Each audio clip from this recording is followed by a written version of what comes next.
In a far-off swamp forest, a sudden burst of light washed over the trees, briefly turning the dark woods bright. As the glow faded, it settled on a fallen log where a tiny blob slowly stirred. The small slime, sporting a single eyeball, wiggled in place and looked around nervously, trying to figure out where it was. From what he could piece together, the last thing he remembered was lying in bed the night before, scrolling through his phone and reading manga. He must have fallen asleep without noticing, because the next thing he knew, he had somehow died and ended up in another world. Strangely, that didn't bother him much. He'd read enough stories like this that the situation felt oddly familiar, almost expected. What mattered now was checking his surroundings and figuring out how to stay alive. He tried calling out, hoping someone else might be nearby, but when countless red eyes flickered to life deeper in the forest, he quickly decided silence was the smarter option. Bugs crawled everywhere, and thick miasma hung in the air, yet for some reason, the place felt oddly comfortable to him. Snapping himself out of that thought, he realized this wasn't the time to relax. He needed to understand exactly what he had reincarnated into. That's when a notification window appeared in front of him, announcing that he was a level 1 slime mold. The system even labeled him as a weak creature. The realization hit hard. Of all things, he had become a slime mold. To make matters worse, his health was actively dropping, and if he didn't eat something fast, he'd die again. He scanned the area, wondering what counted as food for something like him. Then he remembered seeing a decomposer trait listed in the system window. That rang a bell. Slime molds were decomposers, which meant they could eat wood. Figuring that was his best bet, he spread his body across the log beneath him. The moment he focused on the command, his body automatically wrapped around the wood and began breaking it down. The sensation surprised him. The taste wasn't bad, kind of like a soggy biscuit. 15 minutes later, a large chunk of the log was gone. He let out a satisfied burp as he leveled up, his HP snapping back to full. The system informed him that he'd gained 1 skill enhancement point. Checking his status window, he recognized the decompose skill, but another one, pulsation, caught his eye. Unsure what it did, he decided to put the point into it just to find out. As the skill leveled up, his body spread outward in thin, web-like strands, each one pulsing like a blood vessel. He quickly understood that pulsation allowed the protoplasm inside him to flow back and forth, letting him move and shift position. The knowledge came to him instantly, magically transferred, even though he technically didn't have a brain anymore. Since eating more wood wouldn't give him additional experience, he decided to explore the ground. He was amazed by how freely he could reshape his body. Sliding down from the log, he spotted a mushroom nearby. Part of him remembered how humans usually ended up dead after eating random fungi, but his instincts as a slime mold told him this was food. Good food. He found the shortest route and scooted toward it. Once he reached the mushroom, he spread himself over it, climbing upward with thin tendrils. Reaching the top, he happily announced to himself that it was time to eat. In his mind, he imagined himself dressed in a fancy suit, calling out to the innocent little mushroom like they were meeting after a long online relationship. The mushroom questioned whether it really was him, and he reassured it, trying to appear charming. Then the mushroom turned around, revealing its true nature, practically inviting him to eat her. That's when it hit him, she was toxic. He'd been scammed. The system immediately warned him that he'd been poisoned, and his health started dropping fast. Panic set in. Acting on instinct, he tore off part of his body and flung himself away from the mushroom. The decomposition failed, giving him no experience, and the lost body mass reduced his maximum HP. Still, the poison effect cleared, and that alone saved him. Shaken but alive, he noticed that he'd managed to partially decompose the mushroom anyway. Frustrated that he couldn't finish it, he left while promising himself he'd come back once he was stronger. He climbed back up the log and settled into the hollow he'd made earlier, eating more wood. After another 15 minutes, his health fully recovered. Once restored, he headed out again, moving across the ground using pulsation. That's when an idea clicked. If he could decompose just a little of the mushroom each time, retreat to heal by eating wood, and repeat the process, he could eventually take it down completely. He named this plan Move Mountain and returned to the mushroom. When he showed up again, the toxic mushroom complained that this was already the 8th time, asking if he seriously planned on never giving up. This time, instead of retreating, he suddenly restrained her, declaring she was under arrest. The mushroom was stunned as he finally managed to cover her entirely. The decomposition succeeded. He gained experience and unlocked poison resistance. Looking at the new skill, he realized why eating the mushroom had felt more tolerable toward the end. Still, he was annoyed that he hadn't leveled up. He thought the mushroom should have given way more experience. That irritation didn't last long. The damp environment was packed with mushrooms, and he eyed his next targets hungrily. He went on to consume many different kinds, leveling up as he gained more experience. Some were safe, like straw mushrooms, while others, like monk's cap, were extremely toxic but granted stronger poison resistance. He happily broke them all down, turning everything into nutrients.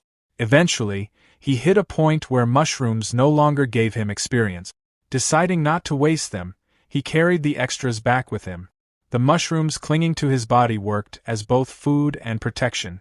He remembered animal shows from his childhood, where crabs used sea anemones to scare off octopuses. Using poisonous mushrooms the same way, he figured he could deter predators that wanted to eat him. He felt pretty proud of himself for solving his safety problem so cleverly. Just as he was enjoying that thought, a strong wind whipped through the area. Looking up, he noticed something alarming: a group of wasps flying past, carrying chunks of what looked like raw meat.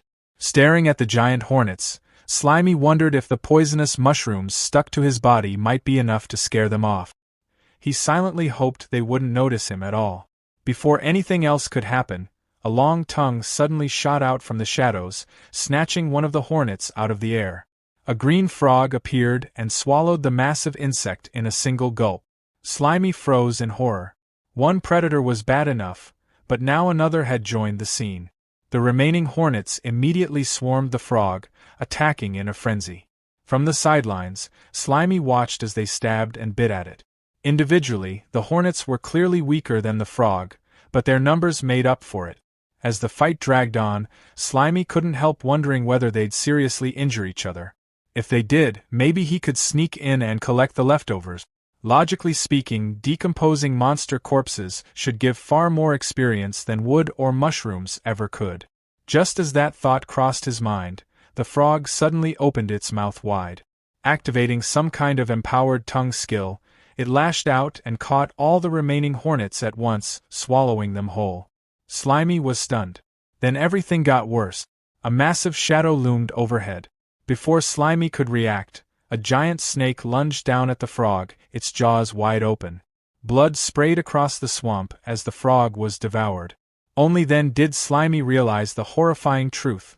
The snake was actually the tail of an enormous bird standing in the swamp. The creature straightened up, its giant eye locking onto Slimy, who had been staring in shock. Accepting his fate, Slimy hurriedly offered up his mushrooms, silently begging the bird to spare him. He had already given up on fighting back after such a disastrous chain of events. The bird glanced at the mushrooms, then lifted its head and flapped its wings. A violent gust tore through the area, nearly blowing Slimy away and stripping 30 HP from him in an instant. Then the bird flew off. Night once again swallowed the swamp forest. Slimy, having tucked away what mushrooms he had left, sat trembling on the dead tree log. It finally sank in. He was at the absolute bottom of the food chain. Still, there was a strange bit of luck in that. The gap between him and those top predators was so large that he wasn't even worth eating. Checking his system window again, he bitterly noted that even leveling up 4 times in a single night hadn't changed the label, calling him a weak creature. He wondered how a slime mold like him was supposed to survive, let alone rise above this. Exhausted, he hoped it was all just a dream and that he'd wake up wrapped in his blanket. But morning came. Sunlight poured into the swamp forest. A green slime suddenly dripped down from a mushroom above, splashing onto Slimy like acid. The moment it touched him, his HP dropped sharply. He jolted in pain as the system announced he had gained a new skill called Burst. The skill allowed him to force the ectoplasm in his body to flow in a single direction, creating thrust. Confused and still hurting, Slimy fell to the ground and looked around, trying to understand what had just happened. That's when he noticed a snail slowly crawling toward his mushrooms.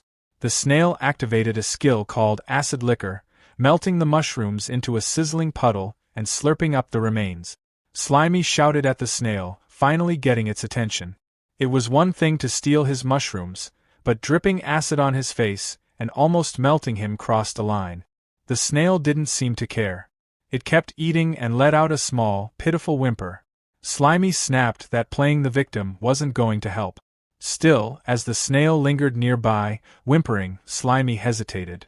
They were both low-level monsters, just trying to survive in a harsh world. Seeing how miserable it looked, he wondered if he was being too harsh. With a sigh, he decided to let it go, telling the snail he wouldn't make things difficult. There were plenty of mushrooms around anyway. The snail made a happy sound and went back to eating. Watching this, Slimy was reminded of those manga scenes where friendships were born from conflict. He started daydreaming about teaming up with the snail, growing stronger together, and increasing their chances of survival. In his imagination, they'd go on adventures, powered by friendship, eventually defeating some great demon king. Companions, he thought, were essential to surviving and growing stronger in this world. Moved by the idea, he crawled closer and suggested they team up, since they were both low-level monsters. He promised to watch each other's backs and make sure the snail always had mushrooms to eat. The snail looked at him happily. Then it suddenly lunged forward and bit off a chunk of Slimy's body. Pain shot through him as his HP dropped. It hurt a lot. In that instant, Slimy realized how naive he'd been. Monsters in this world didn't care about feelings. Nature was simple: eat or be eaten. He'd been fooled by the snail's pitiful act. Even though they were both low-level, its strength was clearly higher than his.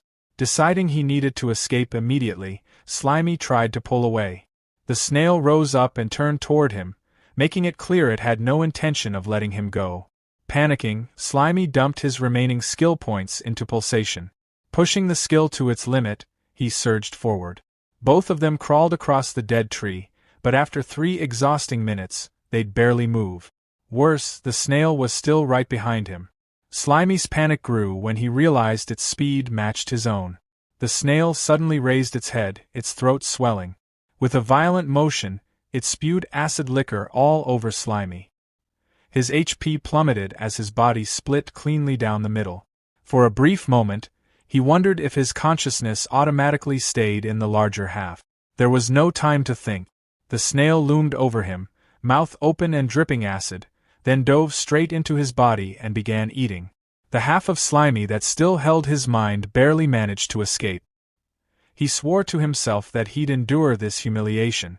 For a slime mold, revenge could always come later. After finishing off the rest of Slimy's body, the snail turned back toward him. This time, Slimy had managed to grab hold of one of the mushrooms. As the snail charged again, Slimy activated Burst and jammed the toxic mushroom straight into its mouth. The snail immediately started thrashing and wailing as the poison took effect. Moments later, it collapsed beside Slimy, dead. The system notified him that he had defeated the snail and gained enough points to level up. Relief washed over him. He realized now why the snail always dissolved mushrooms with acid before eating them. It didn't have poison resistance at all. No matter how messy it had been, he had successfully defeated the first monster he'd faced in this world. Poking at the snail's corpse, Slimy wondered what kind of rewards he'd get from decomposing it. Crawling onto the body, he immediately noticed how sticky and gross the meat was. He tried to ignore the feeling, reminding himself that meat was meat. He even joked to himself about treating it like fancy French cuisine as he began decomposing it. The moment he did, an unbearable taste flooded his senses. It was absolutely vile, salty and sour at the same time, like thick mucus. A system window popped up, informing him that the decomposition had been terminated and that no experience points were gained. Still, he couldn't bring himself to throw it away. After all, this was a victory he'd earned by risking his life. Slimy reminded himself that if he wanted to survive, he had to get strong fast, and that meant he couldn't afford to be a picky eater. Gritting through it, figuratively holding his nose, even though he didn't actually have one, he forced himself to swallow the revolting meal. The forest echoed with wet, miserable retching sounds as his body spasmed and glitched like a broken mass of slime. He kept going anyway, shoving down the snail meat along with a few nearby mushrooms. When he finally finished, the system announced that decomposition was complete. He gained enough experience to level up from 6 to 7, and his body regenerated. Despite what the system claimed, he felt awful. He collapsed into a melted puddle beside the empty red shell, somehow feeling worse than before he'd eaten. Pulling up his status screen, he noted that he had 1.4 skill points available. His skills now read: Decomposition Level 6, Pulsation Level 3, Poison Resistance Level 3, and Burst Level 1. He thought about what those actually meant in real life. Decomposition was basically just eating. Pulsation felt like running away. Poison resistance translated to getting beaten up and not dying. Burst? Also running away, just faster. Accepting his situation, he told himself that complaining was pointless for a slime mold. In his mind, he pictured powerful forest predators like giant hornets as massive, muscular monsters. With stats as low as his, he knew provoking them would be suicide, even if he somehow had attack skills. Survival came first. With that in mind, he dumped his points into pulsation again. The skill climbed to level 4. Excited, he immediately tested it, pushing his slime body as hard as he could and measuring how fast he moved across the log. His new top speed turned out to be 20 centimeters per second. At first, that sounded impressive, until he calculated it was only about 0.78 kilometers per hour. The realization crushed him. Even after all that effort, he was still painfully slow. A week later, Slimy lounged inside a hollow log, holding a red mushroom. The log had kept him safe, but he'd completely exhausted the nearby food supply and only gained 2 levels in all that time. It was clear he needed a new base. Before leaving, he decided to do one last big scavenging run to fill both his stomach and his inventory. Activating search, he flattened his body into a vein-like network, spreading out in multiple directions at once. The range expanded along with his HP, and his yellow slime stretched across the forest floor like a living map. The system notified him that 3 white mushrooms had been stored inside his body. Pushing farther, he collected 6 small grass mushrooms. With his refined body control, he could either store items or decompose them instantly, which made gathering far more efficient. He demonstrated this by consuming a cluster of blue mushrooms on the spot. He kept foraging and broke down a large blue mushroom. The system confirmed the decomposition, rewarding him with experience and raising his poison resistance to level 4. As he continued spreading his search network, one of his tendrils hit something hard and red. The system immediately warned that the target couldn't be decomposed. Before he could react, a sharp pain shot through him, costing him 9 HP. He pulled back instinctively, annoyed as he realized he'd run into that guy again. The attacker sprayed green corrosive liquid using acid liquor. Slimy was grazed, losing another 7 HP, but he was relieved that his improved speed let him dodge most of the attack. This was another acid snail, but this one was noticeably faster. He wondered if individuals of the same species could really vary this much in strength. Moving evasively, he felt confident the snail wouldn't land another hit. That confidence shattered when the snail suddenly unleashed a brutal close-range attack, splattering his body and dealing a massive 33 points of damage. The snail paused, seemingly thinking it was over. That pause was exactly what Slimy needed. He'd taken the hit on purpose to get close. Using Burst, he jammed a poisonous purple mushroom straight into the snail's mouth. In his mind, he mocked how easy it was to beat monsters once their weakness was known, chalking it up to the clear intelligence gap between them. The plan worked instantly. The acid snail convulsed as poison tore through its body. Slimy consumed the defeated enemy, once again forcing himself through the disgusting taste. The system rewarded him by boosting him from level 9 to 10. He sat there afterward in a melted heap, feeling miserable from the meal, but he couldn't deny it. The massive experience gained from monster meat made it worth it. Once he recovered, he left the red shell behind and continued moving through the grassy forest. As he traveled, he heard rustling ahead in the tall grass. Assuming it was just another weak snail, he arrogantly called out, ordering whatever was hiding to come out. What emerged instead made him freeze. It wasn't a snail at all, but a huge, horrifying centipede with blade-like legs. The towering insect cast a terrifying shadow over him, twitching its sharp blue limbs in a steady, threatening rhythm. Panicking, Slimy scrambled behind a rock, trembling as he realized he'd made a serious mistake. The centipede lunged. Desperate, Slimy tried his usual trick. He held up a poisonous mushroom and yelled for the monster to stay back. The attempt failed instantly. The centipede's mandibles sliced the mushroom clean in half before it could even be eaten. Slimy stared in disbelief as the pieces fell uselessly to the ground. The centipede followed up with a skill called Myriad Blade Strangle, wrapping its long body around him and squeezing. It buried its head into his slime, trying to bite and tear him apart. Then something unexpected happened. The centipede struggled. No matter how it attacked, it couldn't deal any damage. That's when Slimy realized the truth. His liquid body was immune to blades and constriction. In an instant, predator and prey swapped roles. Slimy engulfed the trapped centipede, happily accepting the delivered experience points as he consumed it. Riding that momentum, he continued hunting. He spotted a large green beetle resting on a rock. He tried to attack a flying hornet but could only watch it hover out of reach, annoyed that he was still too short.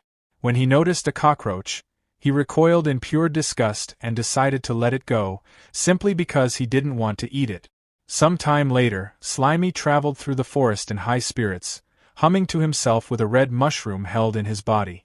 Opening his status window, he admired his progress. He was now a level 13 slime mold with 157 HP. Pulsation had climbed to level 8, and poison resistance to level 5. Leaning back against a patch of moss, he felt genuinely satisfied with how fast he was leveling now that he'd started eating meat. His confidence returned as he pictured his place in the food chain, above insects but still below frogs, lizards, and the terror bird. That was fine for now. It was time to aim higher. He set his sights on giant frog legs, imagining himself growing unstoppable, standing atop piles of insect corpses and ruling this new world someday. With that dream in mind, he arrived at the edge of a murky pond deep in the swamp forest. He studied the water, wondering what valuable resources might be hiding below and whether he could safely explore it. Deciding the only way to find out was to try, he slowly dipped a yellow tendril into the water. The reaction was instant and agonizing. The moment his tendril touched the water, Slimy felt his body swell like a balloon. Panic hit hard as pressure built from the inside, making him feel like he was seconds away from bursting. Through raw sensation rather than thought, he understood what was happening. As a single-celled organism, fresh water was rushing straight into him through osmotic pressure. If he submerged himself, he'd swell until he popped, just like a red blood cell in pure water. He yanked his limb back as fast as he could, relieved to still be intact but forced to abandon any ideas about underwater exploration. Before he could recover, bubbles started rising from the pond. A massive, dark green shape slowly pushed its way to the surface. As it emerged fully, Slimy stared in confusion before realizing what it was: a crab. The creature stood there blankly, foam bubbling from its mouth. Confusion quickly gave way to hunger as Slimy imagined a plate of steamed crab legs. After non-stop bug meals, this finally felt like real food. Trying to be clever, he called out from the shore in a friendly tone, pretending he just wanted to make friends. The crab ignored him completely and climbed onto a steep rock jutting out of the water, sitting there and blowing bubbles like nothing else existed. Slimy quickly got the message. It wasn't coming to him. Risking his life in the pond wasn't worth it. Instead, he started planning to dissolve poisonous mushrooms and dump the toxins into the water to kill the crab from a safe distance. That plan died instantly. The giant swamp crab activated a skill called Bubble Barrage, firing a high-pressure stream of water straight at him. The blast slammed into Slimy with terrifying force, knocking him backward and ripping 25 HP away. He was stunned that something as simple as water could hurt that badly. The crab fired again. Slimy scrambled to dodge, but still took another 10 damage as he barely escaped. He slid behind a thick tree root just in time, using it as a shield against the incoming water blast. His body trembled as he realized the truth. This thing was on a completely different level from the insects he'd been farming. Running now would only paint a bigger target on him, so he stayed hidden and waited, hoping the crab would lose interest. Then he heard a massive splash. Peeking out carefully, he wondered if the crab had finally given up. Instead, his blood ran cold as he saw the giant swamp crab climb out of the pond and onto land. Its claws snapped aggressively as it activated dash, scuttling sideways with horrifying speed. Slimy watched in disbelief as the predator charged straight toward his hiding spot. Realizing the crab fully intended to eat him, he panicked and scrambled up the tree trunk. Clinging tightly to the bark, he glanced down and felt a brief wave of relief. At least up here, the water attacks wouldn't hit him. That relief vanished instantly. A chittering sound echoed above. Slimy looked up and saw a large, pale spider with glowing red eyes crawling down toward him. Unbothered at first, he waved a tentacle dismissively, telling it to move along since he was busy dealing with the crab. In his arrogance, he even warned the spider not to be rude, bragging that he'd eaten plenty of bugs just like it. The spider didn't retreat. It hissed, red eyes burning brighter, and suddenly struck with arachnid slash. Its front leg moved like a blade, slicing through Slimy's body at blinding speed. A massive chunk of slime was severed, dealing 30 damage, and the spider calmly caught and ate it. Slimy was stunned. He'd thought he was immune to blade attacks. A status window appeared, revealing the truth. The spider was a level 16 monster with swordsmanship level 8. Before he could even process that, another blast of high-pressure water slammed into the tree trunk inches from him. The splash alone dealt another 17 damage. Trapped between the blade-wielding spider above and the water-blasting crab below, Slimy felt despair close in. Staring up at the spider blocking his escape, he cursed his luck as tears welled up in his single eye. He was stuck. Again. Below, the crab fired another bubble barrage straight up the tree. Slimy dodged at the last possible second. The water beam missed him and slammed straight into the spider's face. The impact knocked the spider clean off the tree. The spider hit the ground in a fury and immediately retaliated, firing a stream of white webbing at the crab. The sticky silk wrapped around the giant swamp crab, slowing its movements. Taking advantage of the opening, the spider leapt forward and slashed at the crab's shell. The crab responded with crustacean carapace, hardening its shell to block the strike, then countered with crustacean clamp, snapping its claws viciously. The spider twisted away using arachnid silk control, binding the crab's claws even tighter with sticky webs. High above, Slimy watched the chaos unfold. Inside, he celebrated. His enemies were tearing each other apart just like he'd hoped. The battle raged on. The crab bubbled angrily, struggling to free its bound claws. The spider seized the moment and delivered a precise slash to the crab's eye stalk, triggering a burst of light and pain. It hissed, ready to finish the job. But the crab wasn't done. With a violent swing, it forced the spider to leap back. Still, the crab's massive claw remained trapped in thick webbing. Capitalizing on that weakness, the spider moved at blinding speed, wrapping the crustacean completely in silk. Soon, the giant swamp crab was helpless, cocooned like prey. The spider climbed onto its shell, ready to feast. From the tree, Slimy stared in disbelief. The smelly crab was tied up like something from a grocery store, and the smaller spider had completely flipped the fight. The spider loomed over the crab's face. The crab stared back, foam bubbling from its mouth. The bubbles gathered rapidly, glowing with intense pressure. Then everything exploded.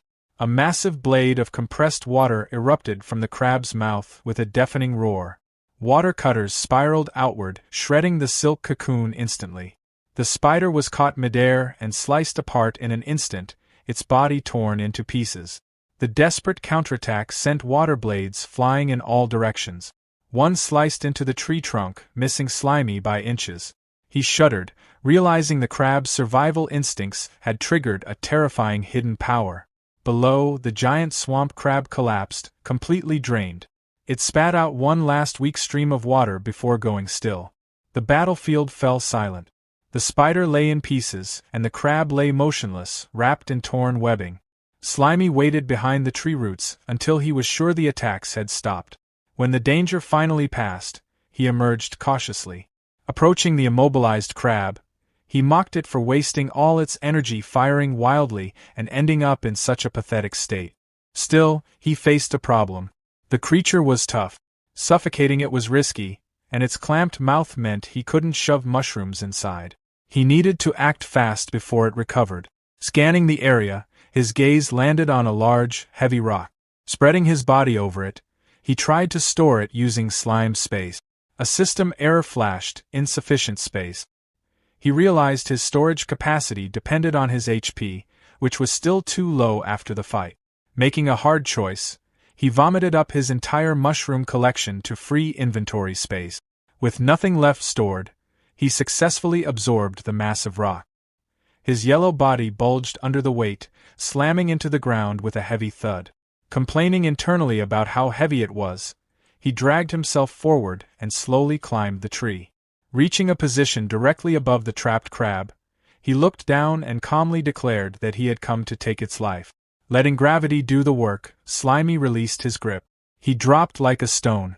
The giant swamp crab looked up in terror as a massive yellow mass fell from the sky. In a final desperate move, it fired one last high-pressure stream of water upward. The water jet struck the falling slime and rock, but the momentum was unstoppable. Slimy grit through the pain, refusing to back down. He was going to crush his enemy, no matter what it took. Below him, the crab braced as a massive shadow swallowed it whole. Then came the impact.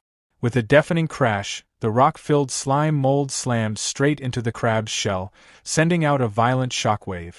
When the dust finally settled, Slimy was perched on top of a completely crushed shell. The system confirmed the kill and rewarded him with enough experience to reach level 14, along with half a skill point. Relief and joy hit him all at once. Still alive. Still standing. He burst into wild laughter, celebrating the fact that he was the last one left alive. Not wasting a second, he settled onto his fresh kill and happily declared it was time to eat. Perched on the overturned shell like a chef, Slimy carefully arranged the crab's organs and roe inside it, turning the shell into a makeshift soup bowl. He ignored the spider remains entirely. Using a piece of crab leg as a utensil, he dipped the white meat into the rich yellow roe and took his first bite. The flavor overwhelmed him. After days of moldy wood, snails, and insects, the taste of fresh seafood exploded across his senses. Tears streamed down his slimy face as he realized something important. Good food really did heal the soul. In that moment, he renewed his determination to survive in this brutal world, if only to keep finding meals like this. He ate everything, leaving nothing behind. Completely stuffed, he sprawled across a log, satisfied and content. A status window popped up, showing he was now level 14 with 168 HP. His body felt refreshed, energized, and whole again. With his hunger gone, Slimy decided to put that energy toward an experiment. He positioned himself in front of a rock and focused inward, concentrating on his internal structure. Tensing his entire body, he squeezed with everything he had. His single eye bulged from the strain as he tried to force something out, screaming internally from the effort.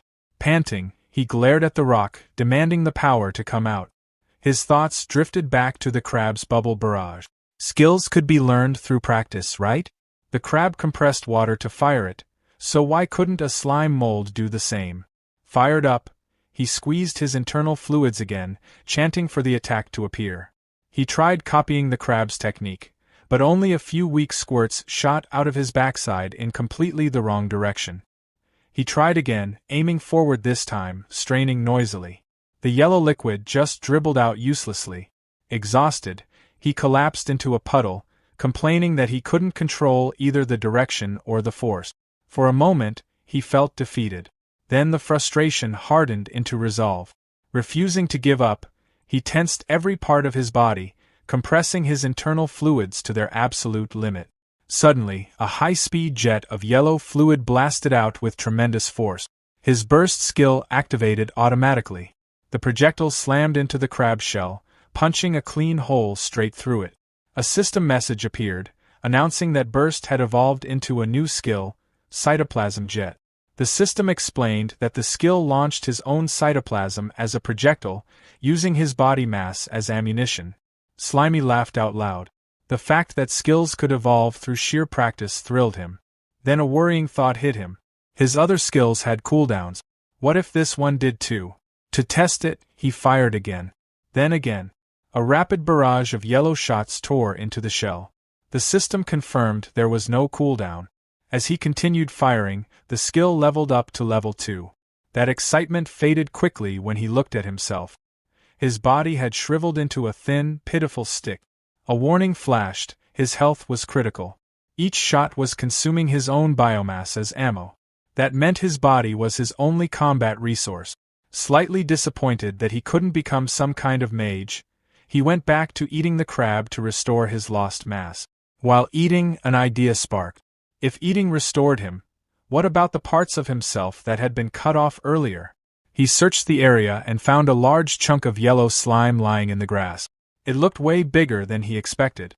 He wondered if he'd really lost that much when the spider sliced him. Curious, he pressed the separated piece against his main body and activated reclamation. As it was absorbed, flashes of memory flooded in. He saw the fight with the spider. He saw the rock falling. But the perspective was wrong, it wasn't his own. That's when he realized it. The severed piece had experienced things independently. Something clicked. Separated parts of his body, even without true consciousness, could still decompose things on their own. By reabsorbing them later, he could collect both the health and experience they gained. Delighted, Slimy hummed happily, convinced he'd just discovered a system exploit. He imagined sending fragments of himself in all directions, turning one mouth into many and skyrocketing his leveling speed. He tested the idea immediately using division. A small chunk split off, costing him 10 HP. Both the main body and the fragment looked weak. That's when he noticed the limitation. If his HP dropped below 30, he entered a dangerous starvation state. With a max HP of 198, he reasoned that as long as he had enough food, he could make plenty of clones safely. Straining again, he tore off a much larger chunk, taking 30 damage. The separated yellow blob wiggled and moved on its own. It worked. In his mind, he imagined himself wearing a ninja headband. The ability felt just like the shadow clone technique from Manga. Pumped with excitement, he raised an imaginary fist and declared it was time to get to work. He ordered one clone to decompose a dead log and sent others toward a nearby mushroom pile. His status screen showed a level 14 slime mold with 198 HP and skills, including decomposition, pulsation, poison resistance, and cytoplasm jet. The plan felt solid.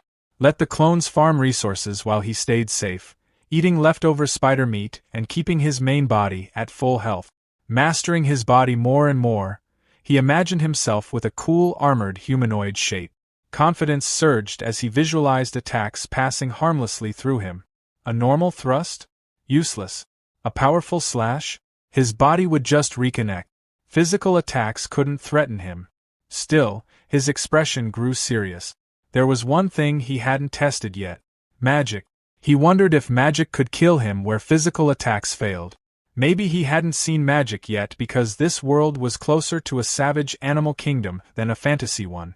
Deciding to experiment further, he set a trap near the murky water, using small pieces of his yellow body as bait. A giant swamp crab burst from the pond and grabbed one piece. He'd already laid a trail of slime chunks leading inland. More crabs followed the trail, happily feeding, unaware they were walking into a kill zone. High above, Slimy clung to a tree branch, watching as the crabs gathered below. When they finally looked up, it was too late. A massive shadow fell over them as he shoved the branch loose. The branch crashed down with devastating force, instantly crushing the crabs. System notifications flooded in. Killing 6 crabs at once pushed him from level 14 to 15. He dropped down, finished off any survivors with a rock, and started eating. After decomposing the meat, his health fully recovered. He glanced at the clean shells, satisfied with how efficient his farming method had become. Feeling stronger than ever, he decided to practice combat. Setting up a crab shell against a rock, he imagined himself as a cool gunslinger, preparing a move he proudly named Plasmodial Barrage. In reality, he unleashed a storm of yellow slime bullets, hammering the target with speed and force. Smoke rose from the shell as the system announced that cytoplasm jet had leveled up from 5 to 6. The intense training, however, began to take its toll. The slime mold was left shriveled and cracked, his body dried out and his health hanging by a thread after using his own mass as ammunition. To pull himself out of the autophagy state, he sluggishly ate a mushroom, feeling his form slowly plump back up. Looking back on the last 2 days, he noted that the non-stop training had paid off. Both the power and accuracy of his attacks were noticeably better. He ran through the numbers in his head and realized he could only fire about 30 cytoplasm jet shots before his health dropped into dangerous territory. That limit bothered him. He started wondering how to make each shot deadlier without burning through more of his own body. As he picked up a poisonous mushroom and then a nearby rock, an idea clicked. If he could add ingredients to his ammo, the shots wouldn't have to rely on raw force alone. Wrapping a poisonous mushroom inside a slime projectile should let him inflict poison damage from a distance. Encasing a rock, on the other hand, would massively boost physical impact. Without hesitation, he tested it. The rock-infused shot slammed into its target with a sharp crack, proving the concept instantly. Pleased with himself, he smugly decided he was a genius for inventing such a flexible attack. His celebration was cut short by a soft cooing sound. He noticed a strange glow coming from a hollow in a nearby tree and wondered if it was just a bird or maybe fireflies. Curiosity won out. He climbed the trunk and peeked straight into the glowing hole. What he saw nearly stopped his core. A spectral, glowing blue owl stared back at him. Its magical aura was unmistakable. Panic exploded through him as his worst fear became reality. This was a monster that used magic. Terrified of being hit by a spell, he dropped from the tree and fled as fast as he could. The owl didn't chase him. It simply remained perched, silently watching him run. What he didn't know was that this wasn't a wild monster at all, but a magical skill called symbiotic scrying. Far away, a human woman held her hand up like a telescope. Her right eye glowed with the same blue light as the owl's, sharing its vision. She rode atop a massive armored boar alongside 2 other adventurers. When a bearded man asked if she'd found anything, she lowered her hand and casually replied that it was nothing important, just a strange little monster. The group continued through the forest. A pink-haired scout commented that it felt odd not encountering any high-level monsters. The bearded warrior told Little Steel to stay sharp and lead, worried that their magical link to the guild master had gone quiet. Meanwhile, the slime mold was in full panic mode. Convinced the owl had marked him, he fled blindly, knowing better than to mess with magic users. He reached a river and hesitated, unsure how to cross. Then he remembered physics, momentum mattered. He launched himself into the air and, mid-flight, activated Plasmodial Barrage. Instead of attacking, he fired backward, using the shots as propulsion. The plan worked, but it cost him 80 HP. He rocketed over the river, crashing hard on the other side, exhausted but alive. Believing he'd escaped, he gnawed on dead wood to recover. Even as his health stabilized, he admitted to himself that while he was strong for his level, a true high-tier enemy would kill him instantly. Then the air changed. A terrifying pressure slammed down on him, wrapped in a dark, fiery red aura. He froze, sensing something far worse than the snake-tailed terror bird. Assuming the magic owl had found him, he slowly turned, only to realize the source of fear wasn't the owl at all. Lying on the forest floor was a colossal severed claw, white-scaled with a black nail, so massive it crushed trees beneath it. His single eye struggled to process what he was seeing. A giant finger. Fear twisted instantly into greedy excitement.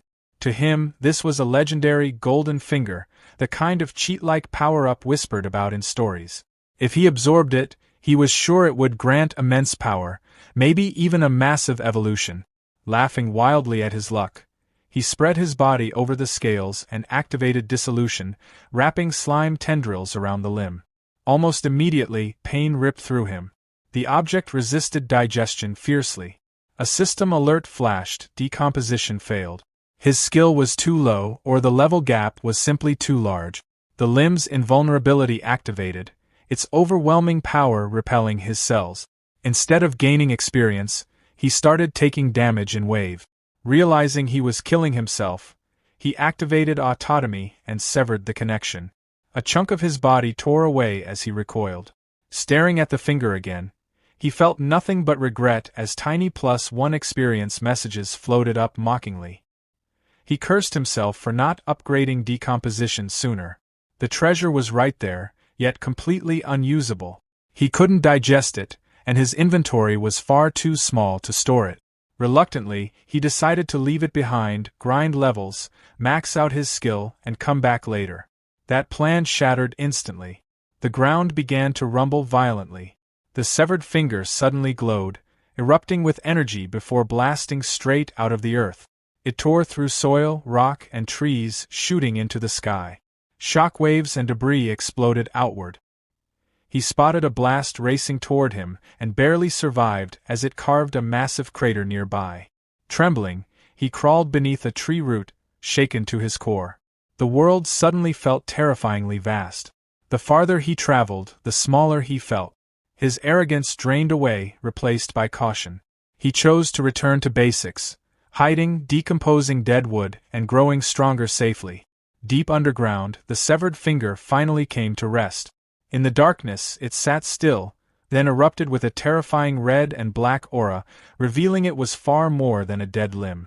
Checking his mental map, the slime mold confirmed the golden finger was far northeast and the magic owl far southwest. He was safely between them, deep in dense forest. He chose a thick tree and decided to set up a temporary base. Using dissolution, he melted into the trunk, planning a narrow entrance to block large monsters while hollowing out a spacious interior. Imagining himself in a hard hat, he eagerly excavated layer by layer. For light, he planted a glowing mushroom that emitted faint poison with its blue shine. Exhausted but satisfied, he collapsed onto a moss bed he'd gathered. A stone table sat nearby, the entrance plugged with poison mushrooms, a decoy tunnel below, and a hidden passage leading to his true chamber. It was clever, safe, and his. Relaxing at last, he lay back, chewing on a twig like a cigar, enjoying the feeling of security. Then a loud, rhythmic buzzing vibrated through the wood. Annoyed, he poked his head out and shouted at the noise, only to see a massive swarm of wasps filling the canopy. Instead of fear, his eye narrowed with calculation. An idea formed. He fired a cytoplasm jet and smashed a wasp out of the air. Then he openly sat at his entrance, taunting the swarm. Enraged, they dove at him, stingers thrusting. He retreated instantly into the narrow tunnel, causing the wasps to miss or get stuck. Inside, he sighed in relief as the system notified him of effortless experience gains. His sticky body worked like flypaper. Letting 2 wasps escape on purpose, he followed them back to a massive nest high in the trees. From a branch, he studied it, already planning its destruction. When he revealed himself, sentries released pheromones and the sky filled with buzzing. Thousands poured out. Confident that stings were useless, he welcomed the experience, until the wasps formed a tight, vibrating ball around him. Heat surged. A system warning screamed as his cells began dying. Horrified, he realized they were cooking him alive. Panicking, he unleashed plasmodial barrage, shredding the formation. Then new enemies appeared, armored wasp guards with beeswax shields that blocked his shots. Worse still, he spotted a white-furred insect wielding a staff. A glowing magic circle formed overhead. A wasp mage. The hierarchy was clear, and his greatest fear, magic, stood right in front of him. As guards charged, he fired non-stop, anchoring himself to the branch and decomposing wood to regenerate health mid-battle. When guards crashed into him, he mocked them as his body trapped and dissolved them alive. With storage full, he improvised, turning a wasp spear into a reinforced projectile. The enhanced shot shattered a shield and skewered its target. Seeing its defenses broken, the wasp mage ordered a retreat. The swarm fled. He remained on the branch, watching them go, scoffing as he decided they'd run because they finally understood how dangerous he was. A thick golden substance started pooling together, twisting and swirling until it formed a smooth, glowing orb. A slimy creature freezes nearby, staring at it like it's the only thing in the world. One thought loops in its mind: that has to be bee honey, and I need to taste it. But the honey isn't unprotected. A large, regal bee mage drifts into view, staff in hand. With a smooth flick of its wand, it gathers mana and forms a small orb of fire. Basic stuff, a beginner spell called Spark Ember. The fireball launches, and slams straight into the slimy, detonating on impact. The slimy jolts back. The hit is brutal, and completely unexpected. The bee mage doesn't slow down. Hovering in place, it fires off 2 more embers in rapid succession. The flames weave cleanly through the trees and smash into the slimy again. Panic sets in. Fire magic is the slimy's worst matchup, and the honey coating its body only makes things worse. Even with its slow regeneration kicking in, it knows the truth. This fight is impossible. It turns to flee, but it's too late. Another fireball slams home, cutting off any chance of escape. Desperate, the slimy fires back, launching a chunk of its own body in a move called Plasmodial Barrage. The attack is fast and sloppy, but it never reaches its target. 2 smaller bee soldiers flash into existence beside the mage, and together they cast twin beeswax barrier. A glowing, hex-shaped shield snaps into place. The slimy's attack splatters uselessly against the barrier. It stares stunned. Offensive magic, defensive buffs. Of course they have both. Completely unfair. That's when more fire rains down from above. The bee mage shifts tactics and casts Swarm Summon. From the hive, a wave of small, glowing bees pours out. They don't hesitate. Each one dives straight at the slimy and explodes. The forest shakes as blast after blast rocks the area, hammering the creature without mercy. Barely holding itself together, the slimy ends up stranded on a high tree branch. Its body quivers, barely clinging on. From a distance, the bee mage watches in silence. For the final move, the mage floats closer and presses its wand against the branch. With a clean, sawing motion, it cuts through the wood. The branch cracks and snaps. The slimy falls straight down toward the same pool of golden honey it wanted so badly. As it plummets, the bee mage gathers power, standing over the honey as energy swells into a massive fireball, far bigger than anything before. The entire swarm goes quiet, watching. With one final motion, the mage releases the spell. The colossal fireball roars downward, aimed at the helpless slimy and the honey below, ready to erase everything in a single, overwhelming explosion. The colossal fireball slams into the ground, detonating in a massive blast that swallows the honey pool and the falling slimy decoy. Smoke, fire, and debris roar into the air as the bee mage and its soldiers watch in tense silence. For a moment, it looks like the fight is finally over. Then something moves. A lone bee soldier buzzes uneasily, sensing something off. The others turn just in time to see a small chunk of slimy push up from the forest floor. In a flash, it launches forward and slaps onto the bee mage.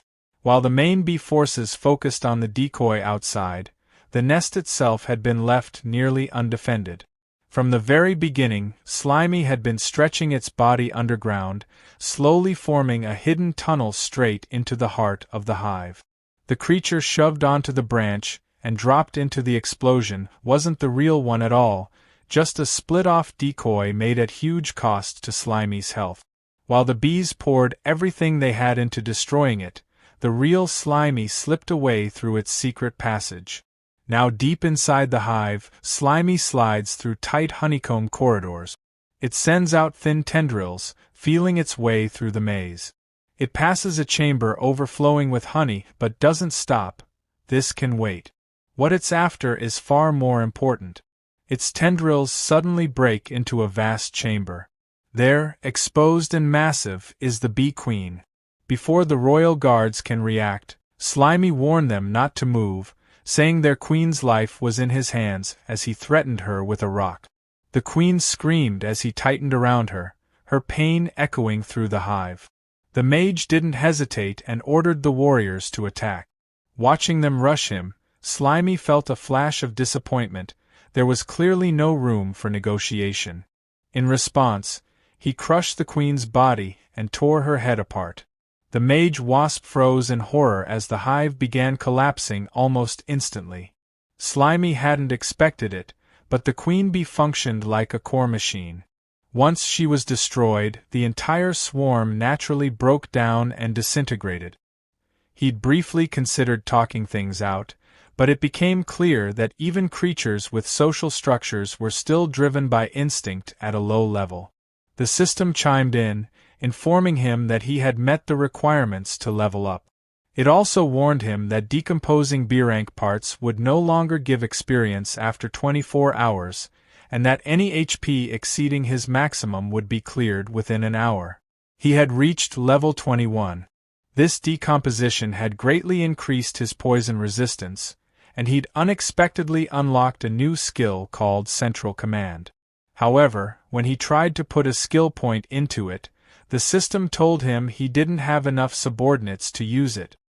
He'd originally planned to max out his decomposition skill for future scavenging, but learned the hard way that racial skills couldn't be upgraded with points. With no other option, he put his points into pulsation instead. Luckily, this haul had been rich in resources. As his HP increased, the slime mold space inside his body expanded too, and the honey he'd collected felt like pure treasure. Still, when he looked back at the ruined hive, he couldn't shake the strange mix of emotions stirring inside him, despite not even having a heart anymore. Ever since he'd turned the tables on the snail, he'd officially stepped onto the path of predation. Yet something felt off. His thoughts drifted to the crab's child, imagining the little one waiting and wondering why his father hadn't come back to play like he promised. He pictured the crab telling his wife he'd be late because of work, asking her to explain it to their child. The mother would reassure the baby, saying his dad was working hard and just needed time. But as hours passed, even she would start to worry. It had gotten so late, and there hadn't even been a call. She might have wondered if he'd passed out drunk somewhere. Eventually, she'd decide to go look for him, bringing the baby along. On the road, the baby crab would be singing his favorite anime song until his mother told him to quiet down so he wouldn't disturb anyone. Then they'd spot a man stumbling toward them. The baby would recognize him instantly and call out, confused about why his dad was walking the wrong way. His mother would sigh and say he was obviously drunk, telling her son to go help him. The baby would run over happily, only for everything to fall apart when the crab suddenly turned around, revealing that he'd been turned into a zombie.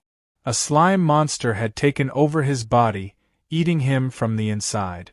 The imagined scream echoed in Slimy's mind, making him think he'd become the villain of the story. But then he snapped out of it.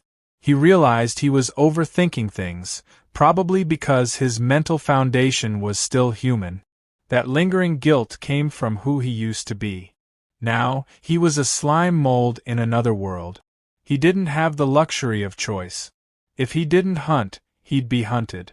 The weak were food for the strong, that was just how nature worked. To survive in this ice sky, hunting and decomposition were his only real options. Material foundation determined the superstructure, so survival came first.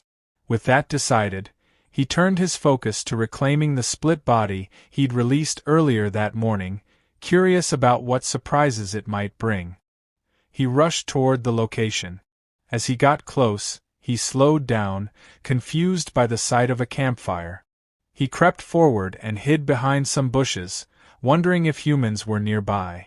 Sure enough, a hunter party was sprawled around the fire.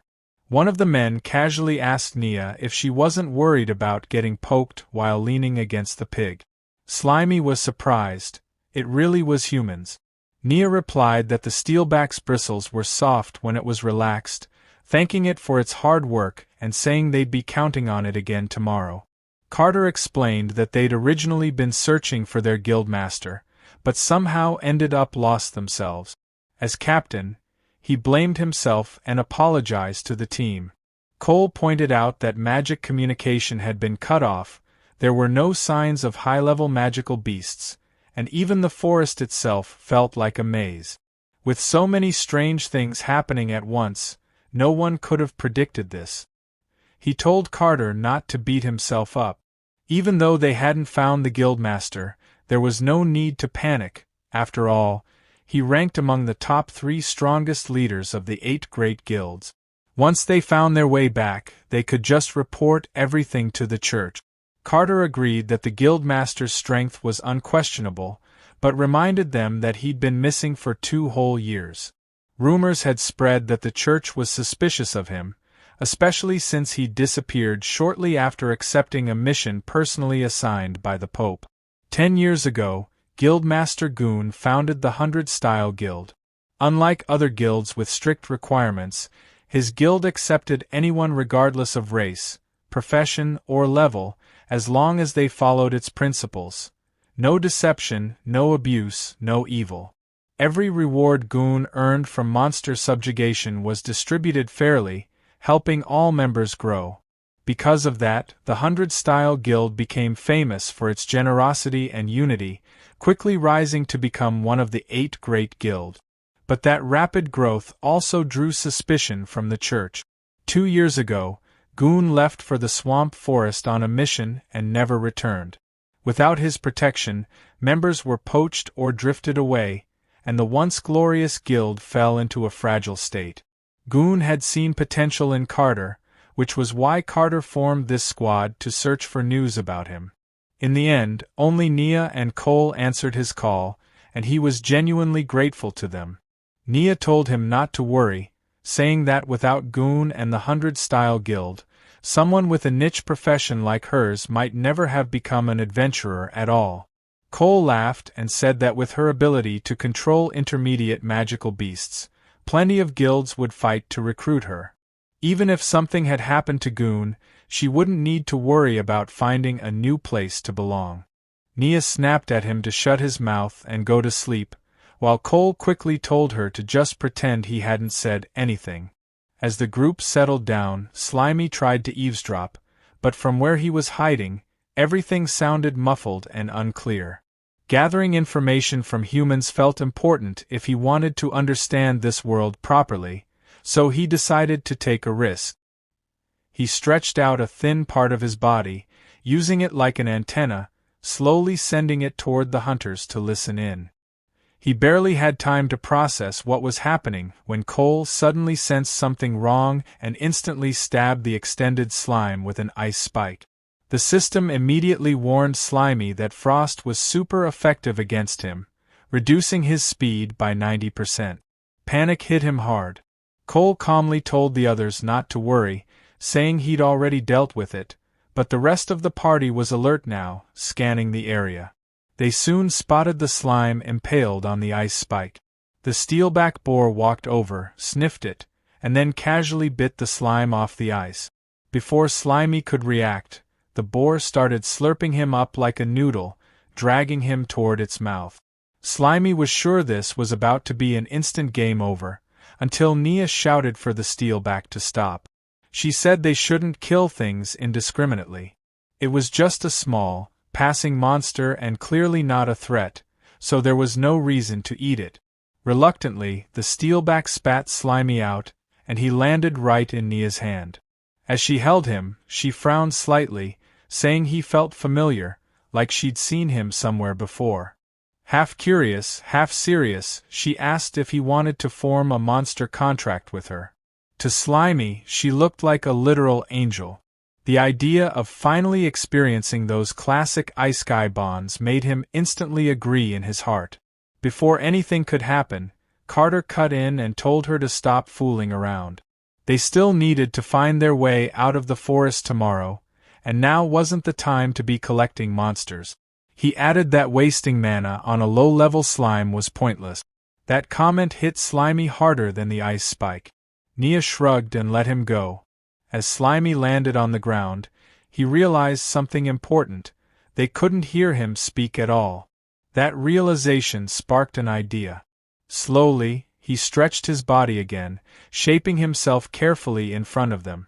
The hunters stared as Slimy formed the word, hello, using his slime body, fully expecting them to be shocked by his intelligence.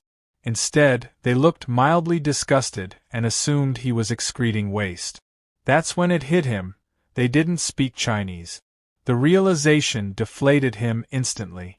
Any attempt at communication would probably just get him labeled as a weird monster and killed on the spot. Deciding it was safer to give up, Slimy retreated. At least now he knew humans existed in this world. Unfortunately, there was also a very real language barrier standing between them.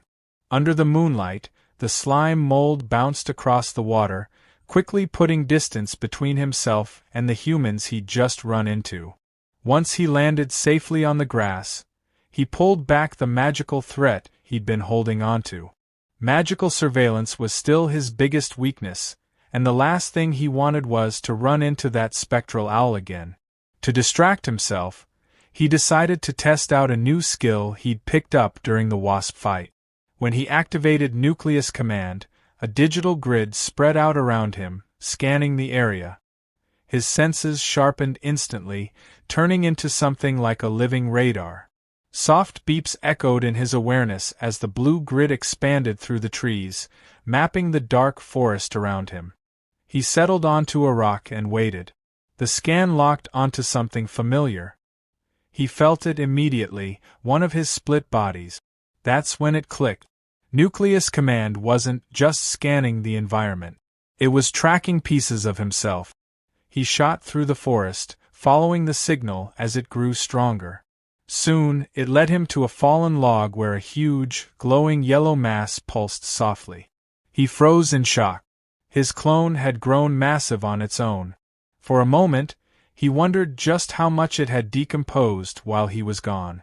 Without hesitation, he activated reclamation and merged back with the oversized clone, pulling in all its nutrients. The system instantly announced a massive boost in experience and HP. Energized, he leapt away, chasing the next signal and continuing his harvest. Another clone was found and absorbed, pushing his poison resistance up to level 8. With the combined experience, he leveled up again, reaching level 22. Landing back on the grass, he felt eager to keep going. He activated Nucleus Command once more, but this time the signal was weak, barely beeping. Confused, he scanned the area frantically, trying to figure out what happened. Then he noticed movement near a patch of mushrooms. His focus snapped into place just in time to see the problem. An acid snail was chewing on his clone. Furious, he shouted at the creature and fired a jet of cytoplasm straight at it. The blast knocked the snail away, leaving the clone shaking where it lay. For a split second, he treated it like a bullied kid, mentally promising to protect it this time. He moved in to reclaim what was left. Then everything went wrong. A fast red blur slammed down from above, smashing the mushrooms apart.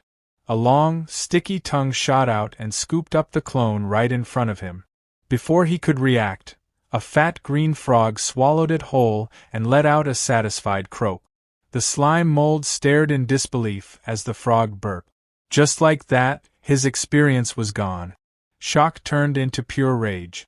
Staring the frog down, he silently swore the disgusting thing would pay for stealing his clone. He fired a plasmodial barrage, launching a hardened projectile straight at it. The frog noticed too late. The shot slammed into its face and sent it tumbling backward. Seeing it fall, the slime mold scoffed, thinking he'd gotten strong enough to take on even bigger threats now. But that confidence didn't last long. To his disbelief, the frog wasn't finished. It opened its mouth and casually caught the projectile, completely unharmed. Before he could fire again, the frog leapt high into the air and splashed into the river, disappearing beneath the surface. The The slime mold rushed to the edge of the rock, shouting that it couldn't escape. The frog's head popped back up, croaking mockingly from the safety of the water. Refusing to let it go, he fired a volley into the river. Every shot splashed uselessly across the surface, losing momentum instantly. Frustrated, he stopped. It finally hit him. He couldn't touch it while it stayed underwater. Suddenly, the frog burst out of the river. Watching closely, the slime mold assumed it needed air and confidently declared that weakness meant it was dead. But he was wrong. The frog pushed off the water itself, releasing power and launching toward shore like a living missile, its mouth wide open. He barely dodged as it crashed into the rock where he'd been standing. While the frog recovered, he fired a stone-hardened barrage that struck its eye with perfect accuracy. As soon as the hit landed, he retreated up a tree. Perched on a branch, he realized what had happened. The frog had baited him toward the water. After so many easy wins, he'd gotten careless. He reminded himself that a hunter could turn into prey in an instant. Below, the frog clutched its bleeding eye, furious. It glared up and croaked angrily, then ignored the pain and leapt straight for the tree. Panic hit when the slime mold realized he was out of stone ammo. He fired liquid slime shots instead. It didn't help. The frog opened its mouth and caught every projectile, swallowing them midair. The slime mold froze in horror as he realized his attacks were literally feeding it. Even injured, the frog climbed the tree, closing in fast. By the time he understood the danger, it was too late.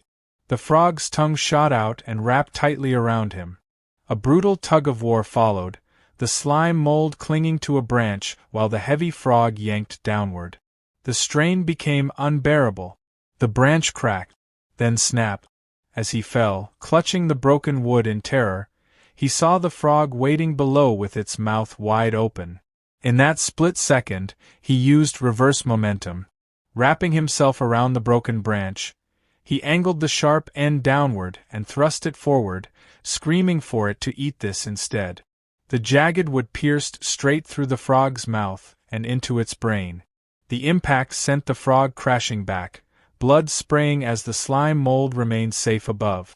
The lifeless body fell into the river with a heavy splash, ending the fight. Clinging to the tree trunk, he finally relaxed, relieved it was over. Below, the frog's corpse sank into the dark water, blood spreading before disappearing into the depths. Looking down, he felt a twinge of regret. It was a waste, he couldn't decompose it down there. Then the water started bubbling. Two glowing, menacing eyes opened in the depths, staring straight up at him. A beam of light exploded from the water, slicing through the air beside him. The blast struck the tree trunk and cut through it effortlessly.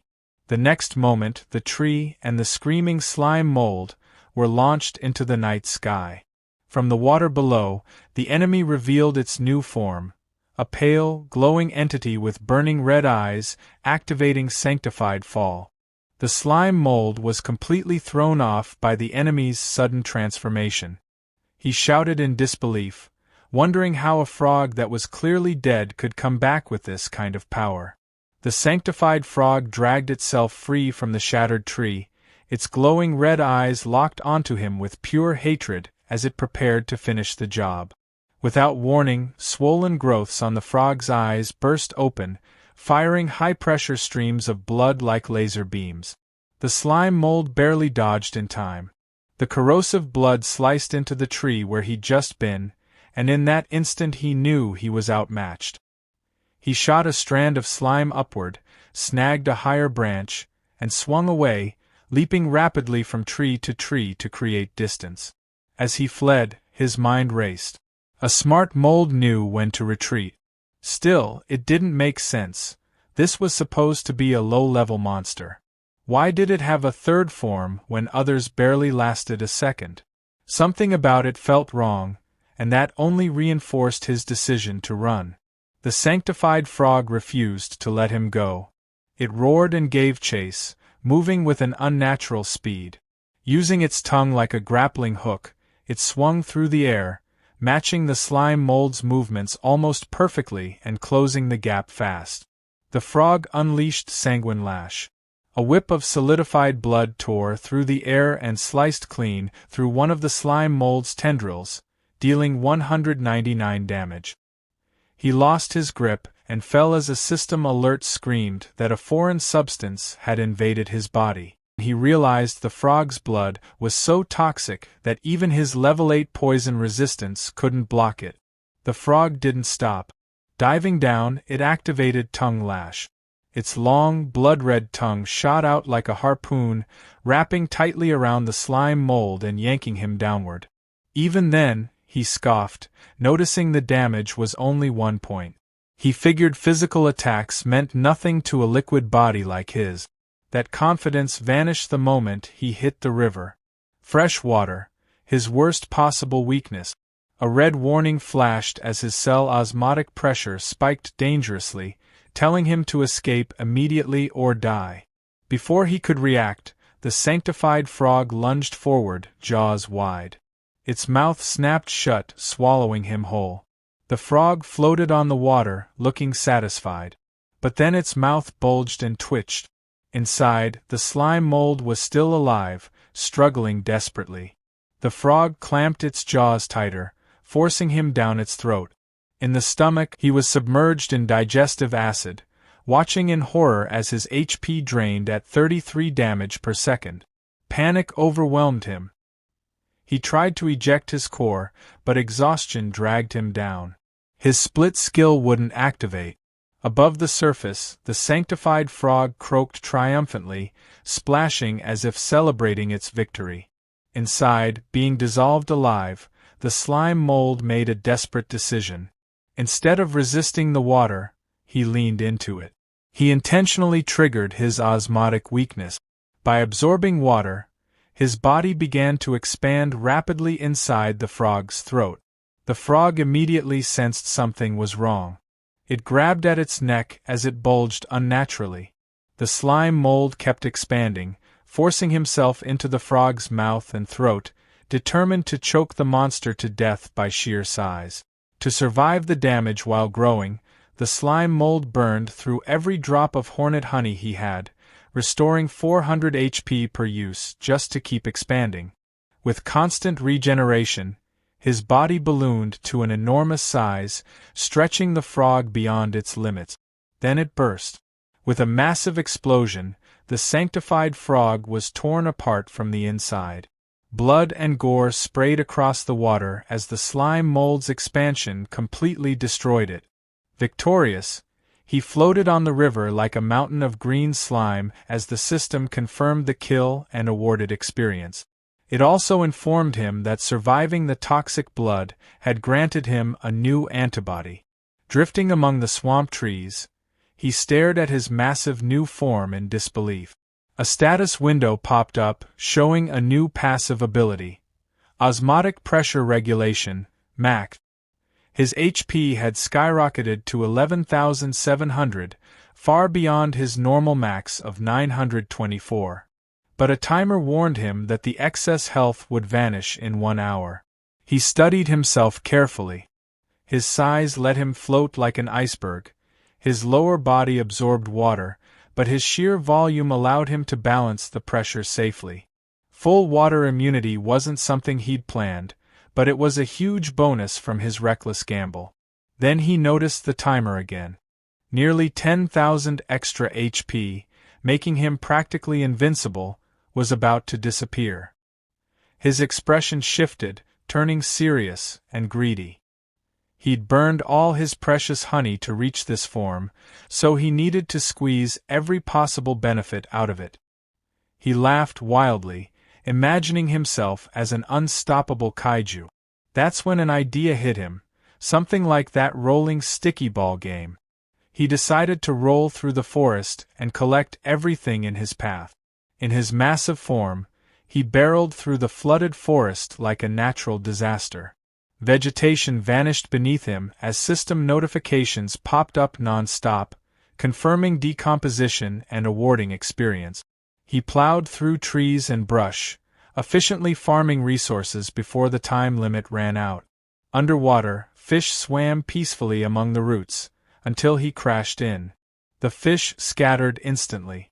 He tried hunting them, but it was pointless. Even immune to pressure, the water slowed him too much, and the agile fish weren't worth the effort. Annoyed, he hauled his massive body back onto dry land. Nearby, a cluster of mushrooms sat at the base of a tree. He flowed over them, absorbing them instantly and leaving a hollow trail behind. Moving deeper inland, he spotted two small otter-like creatures standing proudly with a freshly caught fish. The enormous slime mold loomed over them, loudly greeting them and casting a massive shadow. Before they could react, he lunged and slammed down with his sticky body. He didn't eat them. Instead, he rolled away, casually announcing that he was taking their fish. The otters were left sitting in the dirt, drenched in green slime, staring in traumatized silence as their dinner disappeared. As he rolled on, he justified it to himself. Sparing the cute otters and only stealing their food clearly meant he still had some kind of human mercy left. That thought ended abruptly when he spotted a squirrel clutching a nut, its ears and tail tipped with magical flames. The squirrel flared up in rage, its entire body igniting. It flipped into a handstand and launched a fireball from its tail, sending a column of flames straight at him. Fire magic was still a serious weakness, no matter how big he was. Still, the size gap was ridiculous. He loomed over the squirrel, warning it not to blame him since it attacked first. Then he slammed his massive body down, joking that playing with fire in the forest was forbidden. When he lifted himself back up, only a clean skeleton remained. The system confirmed the kill and decomposition, granting more experience. Deeper in the forest, violent crashes echoed.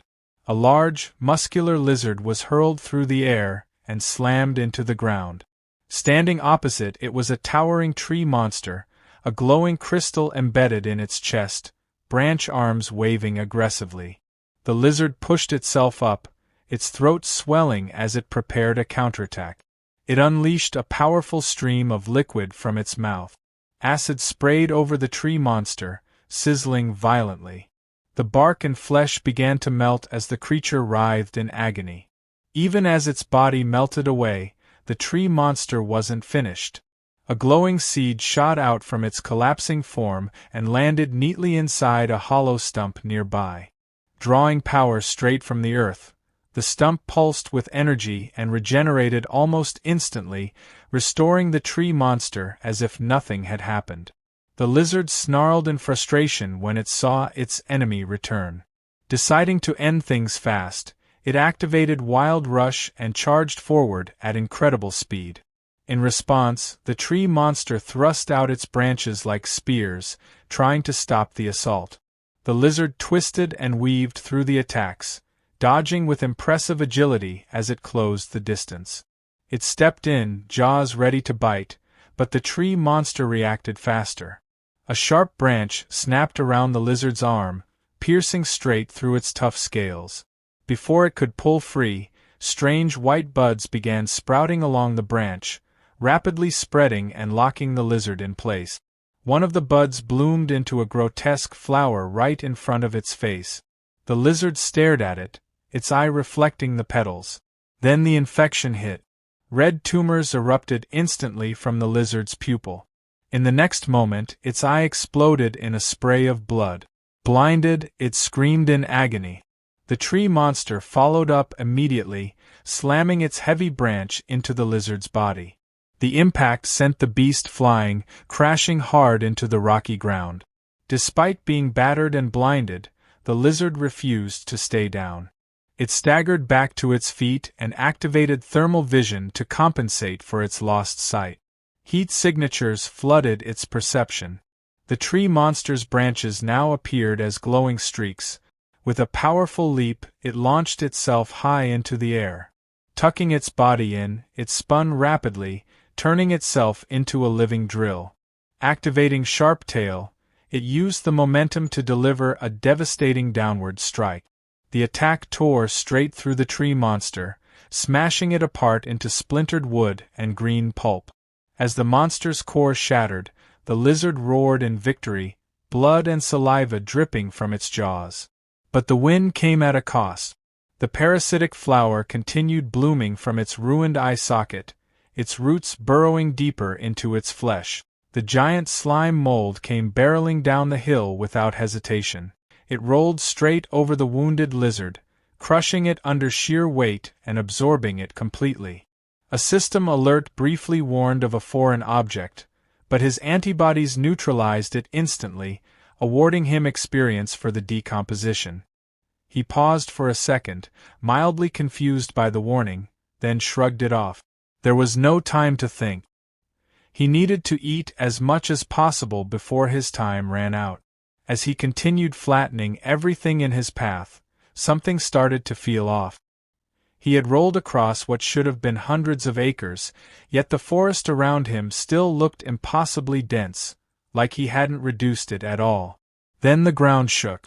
Far in the distance, a massive pillar of dark energy erupted from a mountain, shooting straight into the night sky. Huge geometric magical patterns spread across the heavens as the energy pierced the clouds. The slime mold watched in stunned silence. Despite the overwhelming spectacle, there was no sound at all. It felt unreal, like a hallucination. Before he could make sense of it, his time limit hit 0. The system cleared his excess HP. His enormous body dissolved into smoke, shrinking instantly.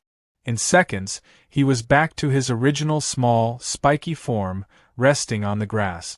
He checked his status, level 49.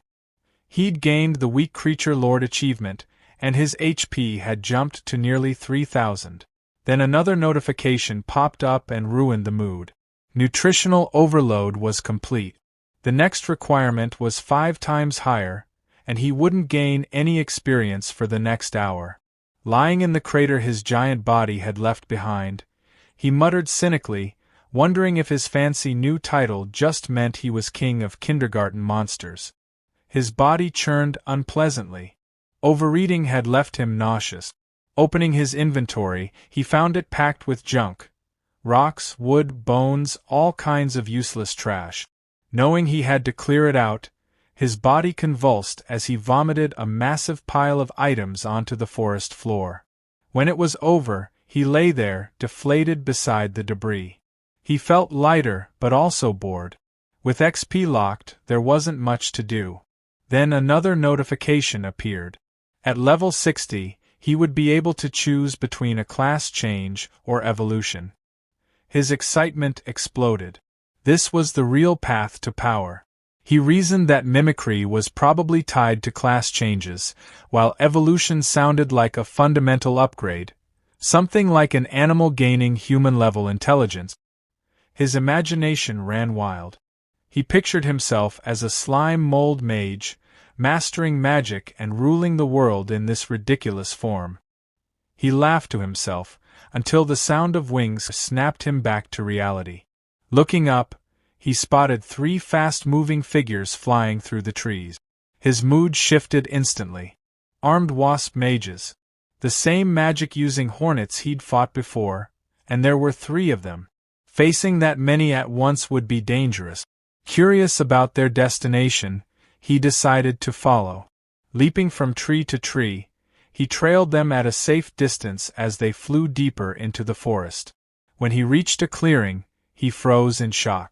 The forest floor was packed with countless hives, all connected by organic bridges, forming an enormous insect city. Hidden in the grass, he stared in awe. The scale was unbelievable. He wondered if this massive interconnected structure was what an evolved swarm looked like. The 3 wasp mages descended into the colony, joining thousands of others. Then the ground trembled.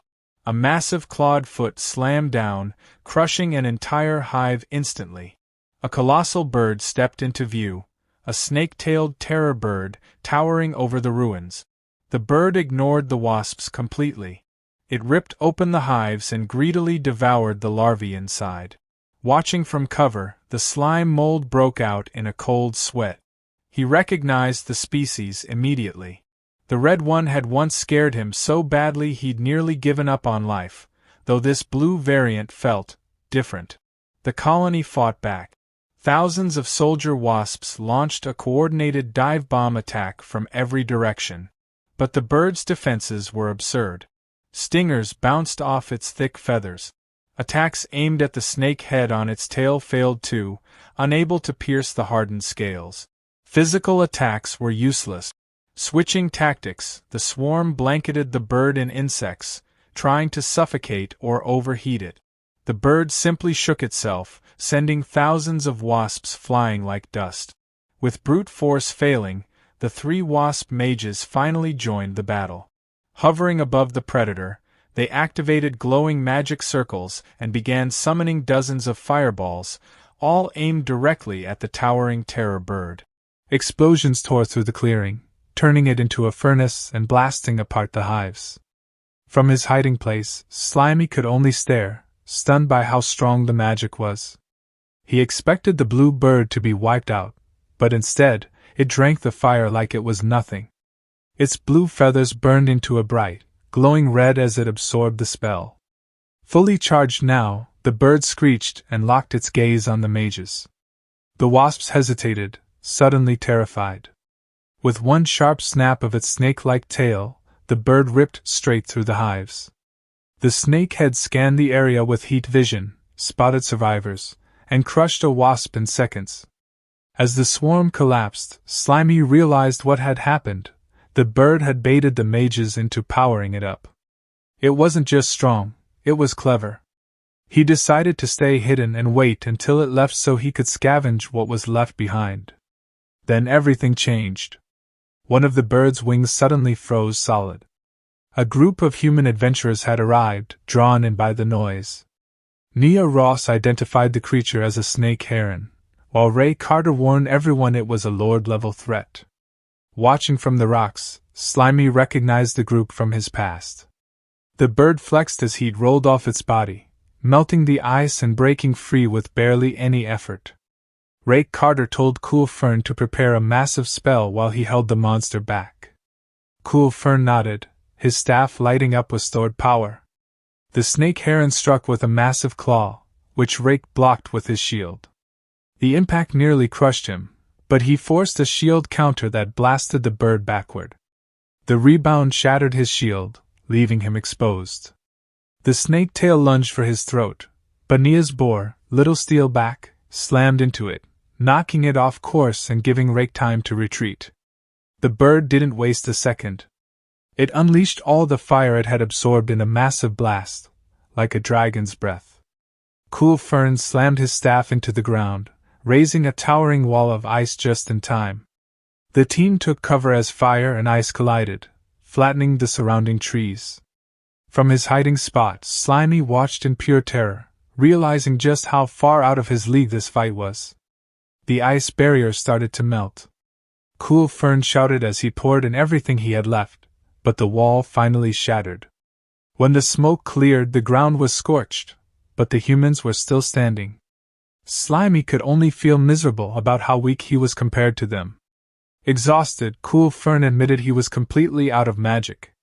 Rake immediately took control, telling Nia to cover him while he went for the final blow. Little Steelback fired a spread of quills at the bird, distracting it long enough for Rake to release his full power. He launched himself into the air and came crashing down, his mace glowing like a falling meteor. The strike smashed the bird's head into the dirt, crushing its skull in one clean hit. The monster dropped. Rake stood over the body and declared the battle finished. Cool Fern let out a breath, commenting on just how dangerous the creature had been. From the shadows, Slimy decided that sticking close to humans might be his safest option. Rake told Nia to search the bird's memories for clues about their missing boss. But as he stepped near the tail, the red snake head suddenly bit into his shoulder. At the same time, the main head, everyone thought it was destroyed, snapped its eyes open for one last move. Cool Fern reacted instantly, driving an ice spike through the snake head and killing it, shouting a warning about petrifying venom. Nia rushed forward with a potion, but it was already too late. Rake's throat had turned to stone, making it impossible for him to swallow. His body collapsed as his skin hardened into gray rock. Nia broke down beside the statue that had been her leader. Realizing the snake heron was draining Rake's life to heal itself, Cool Fern grabbed her and forced her to run. As they escaped, the snake heron slowly rose again, its wounds sealing shut.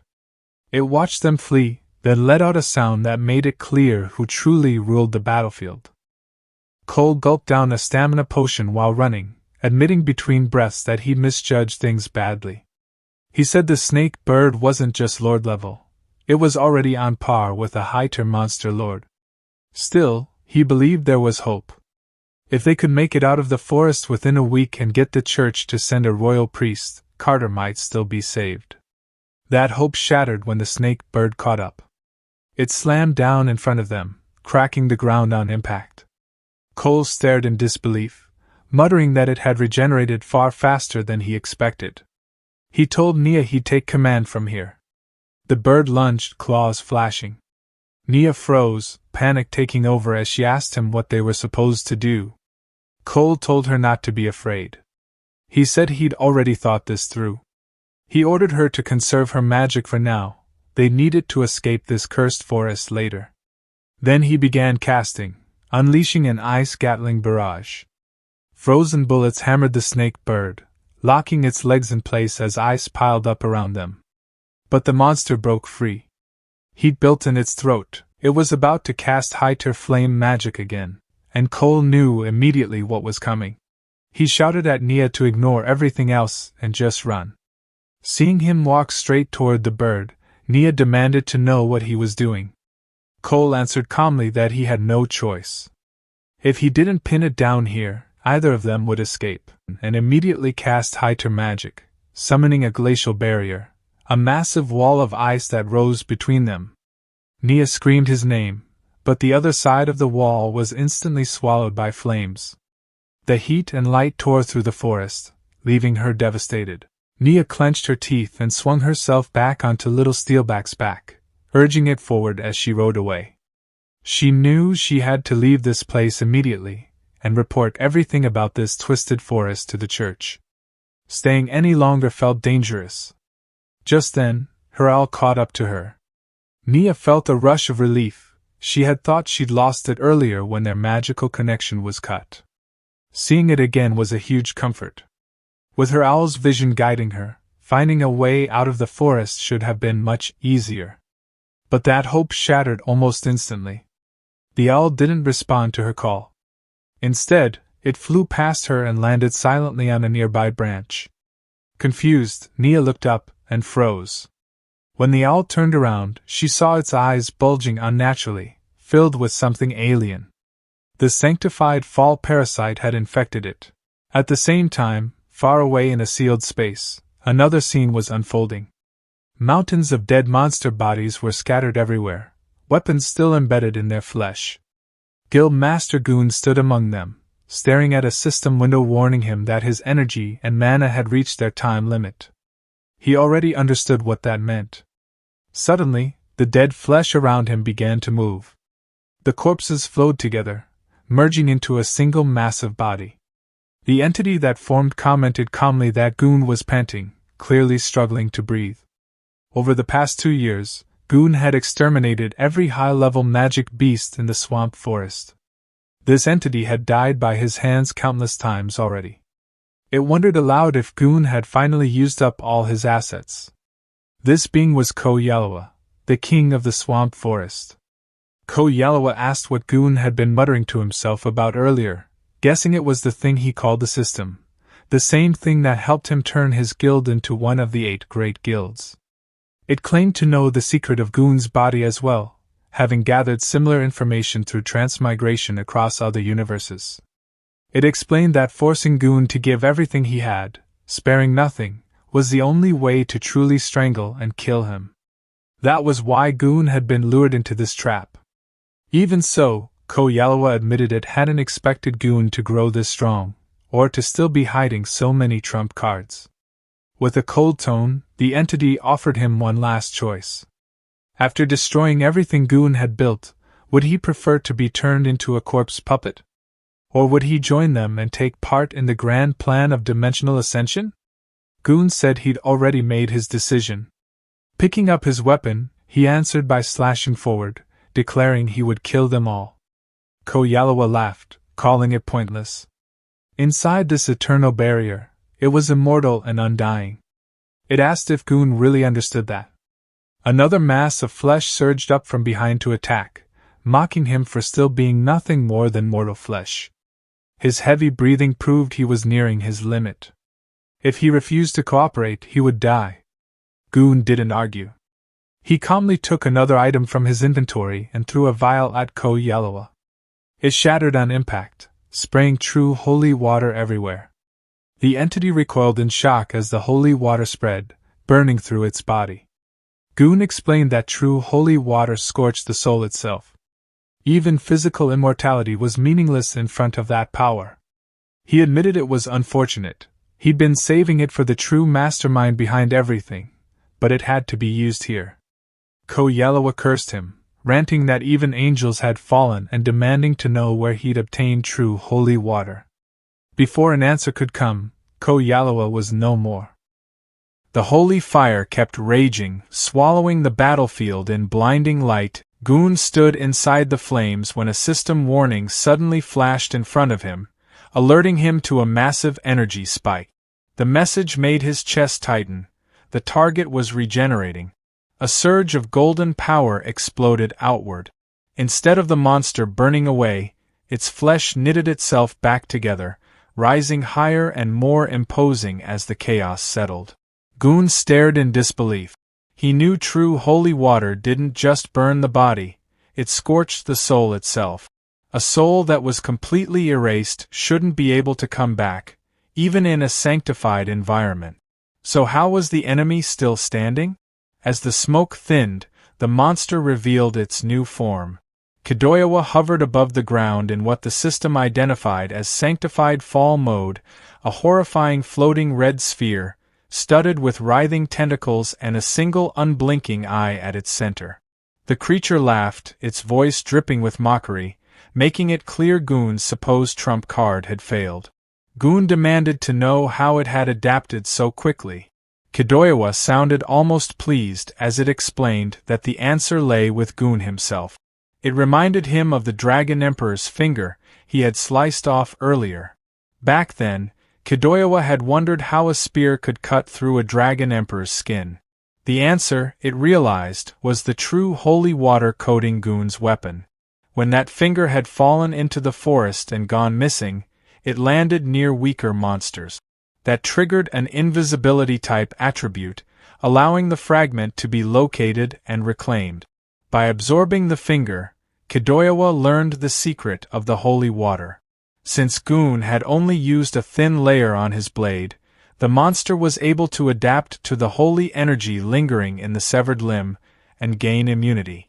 Declaring that Goon had exhausted all his options, Kidoyawa calmly ordered him to die. The ground responded instantly.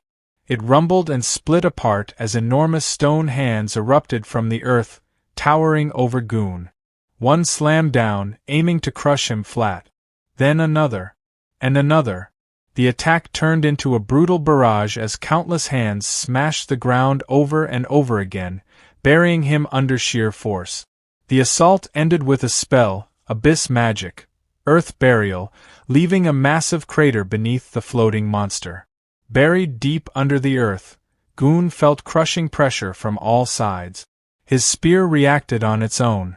The tip glowed as a green magic circle appeared, activating 20 layers of elemental runestone effects.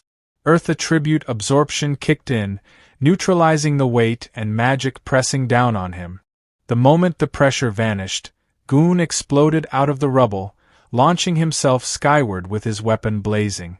He charged straight at the floating red sphere, activating his spear art, the technique meant to pierce all things.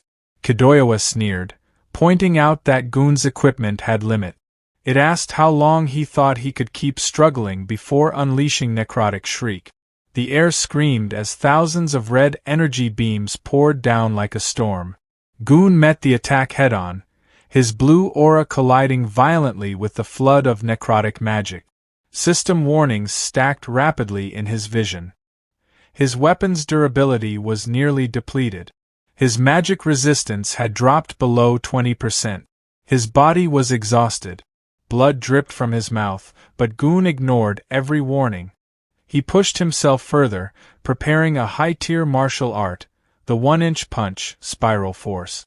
The system urgently warned that using it in his condition would cause irreversible damage. Goon dismissed the risk. To him, the cost no longer mattered. He poured every last bit of energy into the spiral attack. The strain was too much for his gear. The spear's tip shattered mid-strike. Even so, the spiraling force surged forward on its own, slamming into Kadoyawa's center. Red and black energy collided in a massive explosion that shook the battlefield. Without the spear to anchor him, Goon lost momentum and crashed hard into the rocky ground. Blood splattered across the stone as he knelt there, clutching his arm. His body shook uncontrollably. The backlash had completely ruined his left arm. When the smoke cleared, Kadoyawa reformed without a scratch. It mocked him openly, asking why he kept choosing pain instead of simply dying. It guessed Goon was still desperately searching for a way out even now. Goon stayed silent, his head lowered. Regret weighed heavily on him. Saving his skills had been a fatal mistake. He realized too late that he should have used all the true holy water at the very beginning and ended the fight instantly. Then a massive shadow swallowed the battlefield. From the sky, the Dragon Emperor's finger descended like a meteor. As it fell, Kadoyawa declared that Goon never stood a chance. He wasn't fighting a single monster, but the power of the entire Holy Sea itself. The colossal fragment hurtled straight toward the injured knight. Even then, Goon refused to give up. With what little strength he had left, he opened his system inventory. As darkness closed in, he pulled out a tattered ancient scroll glowing with sickly green light. The scroll unfurled on its own, revealing pulsing red runes. It was a forbidden item, the Demon King's favor, and it radiated ominous power. Kettle Yellowa froze as a demon contract materialized before his eyes. He pointed at Goon, his voice shaking as he accused him of hypocrisy, openly opposing their plans while secretly making a deal with a demon long ago. Enormous hands emerged from the darkness, belonging to the Demon King himself. Without hesitation or mercy, the skill Oblivion's grasp activated. Kettle Yellowa was crushed instantly, his body collapsing into fine dust that scattered into the air like ash. From within the shadows, a demon stepped forward and greeted Goon casually, remarking that it had been a long time. He looked Goon over and burst out laughing, calling his current state pathetic, just like back when the Demon King had first failed to descend into this universe. The demon sounded almost nostalgic, saying the moment brought back fond memories, and that he'd never forget Goon's so-called kindness. As a reward, he offered to lend Goon his power, claiming it would be more than enough to wipe out those so-called righteous scoundrels. He even directly called Goon a transmigrator, confident that the temptation would be impossible to resist. To his surprise, Goon didn't hesitate. He calmly tore the demon contract into pieces and said they were even now. The Demon King frowned, clearly disappointed. He called Goon heartless, annoyed that he hadn't fallen for the trap. Before vanishing back into the void, he left Goon with one final warning, that he had already seen the face of his death. Once the demon disappeared, the swamp fell silent again. Goon opened his system interface and winced. His HP was nearly gone, and his mana was completely empty. The system warned him that the monolone skill was still draining HP to repay its debt and urged him to replenish immediately. He didn't have the strength to respond. Goon sank down onto the ground, exhausted. He wondered if the summoning of the Hope coordinate had worked and asked the system to establish a connection. The answer came back quickly: connection failed. At the same time, a yellow system message appeared from Slimy. Decomposition had failed because the target wasn't organic matter. Slimy stared at Carter's body, now fully turned to stone. He shrugged it off, hopped down from the statue, and picked up Carter's mace. Since Carter clearly didn't need it anymore, Slimy figured it was fair game. Getting no response, he took the silence as permission and happily bounced away with his new equipment. As he moved through the forest, Slimy thought that if he helped the humans when they were in trouble, maybe they'd let him tag along back to their towns. But then he ran straight into a massive ice wall, one Cole had created earlier. Slimy immediately recognized it as magic. A mage had made this, no doubt about it, which meant the group had to be close. He wondered if they'd already taken down the snake bird. Maybe there was loot left behind. Still, he wasn't stupid. His own survival came first. Instead of rushing in, he decided to scout things out. Activating his search skill, Slimy carefully stretched his tendrils upward. The moment they peeked over the ice wall, his whole body went rigid. The snake bird was still alive. Worse, it was holding Cole. Cole's body was burned beyond recognition, his skin completely gone as if it had been peeled away by fire. Slimy didn't even have time to react before the snake bird casually opened its beak and swallowed Cole whole, like it was nothing more than another meal. That was enough. Slimy didn't hesitate. He turned and bolted. As Slimy ran, one terrifying thought kept repeating in his mind. If Cole was dead, then what about the last girl? Had she already been killed too? Elsewhere in the forest, Sanctified Fall, now fully possessing the owl Myo, dove from above with lethal speed, targeting Nia. Nia reacted instantly, warning little Steelback that Myo was no longer an ally. Her voice was calm but firm as she ordered a counterattack. Steelback responded at once, activating Spinyback. Its fur stiffened and extended outward like rows of sharp nails, bracing for impact. But Myo was ready. As the owl charged, its beak began to glow. Iron-beaked Gale activated, its neck stretching unnaturally as slicing force exploded outward in every direction. Trees were shredded in an instant. Trunks split apart, branches collapsed, and the forest itself seemed to be carved open. The sheer force drove Nia and Steelback backward as the attack tore through everything nearby, sending countless trees crashing to the ground. When the destruction finally settled, the forest lay in ruins. And yet, Nia was untouched. She sat calmly among the fallen trees. She sat on the ground amid the ruins, her body trembling. Panic crept into her voice as she cried out for help, her eyes darting across the devastation. She couldn't understand how Myo had ended up like this, how things had spiraled so badly. A harsh, strained grunting sound broke through the silence. Nia turned her head and spotted a spiky-haired boar pinned beneath a massive fallen log. It was Steelback. Forcing herself to stay calm, she called out to him, telling him not to be afraid. She explained that she would try to send her magic power into him and fix this somehow. The boar could only answer with weak, pained grunts. Above them, perched on a tree branch, Myo watched. 3 ghostly heads shaking, glowing faintly as its wings remained half spread. Without warning, the owl creature launched itself forward, wings fully spread as it attacked. Nia barely had time to react. She shrank back against the ground, raising her arms over her face, bracing herself for the impact she was sure was coming. At that exact moment, a skill activated. Mind control. The owl froze mid-motion. Its body stiffened, its expression twisting as its eyes flared with an unnatural glow. Suddenly, the world around Nia dissolved. She found herself floating in a dark, dreamlike space. Almost immediately, she understood where she was. This was Myo's mental world, just as the pet contract allowed. A faint sensation tugged at her awareness. She turned and noticed a distant light ahead. As she focused on it, the shape sharpened. A radiant, angel-like figure hovered in the distance, shining brilliantly, with the owl creature lingering nearby.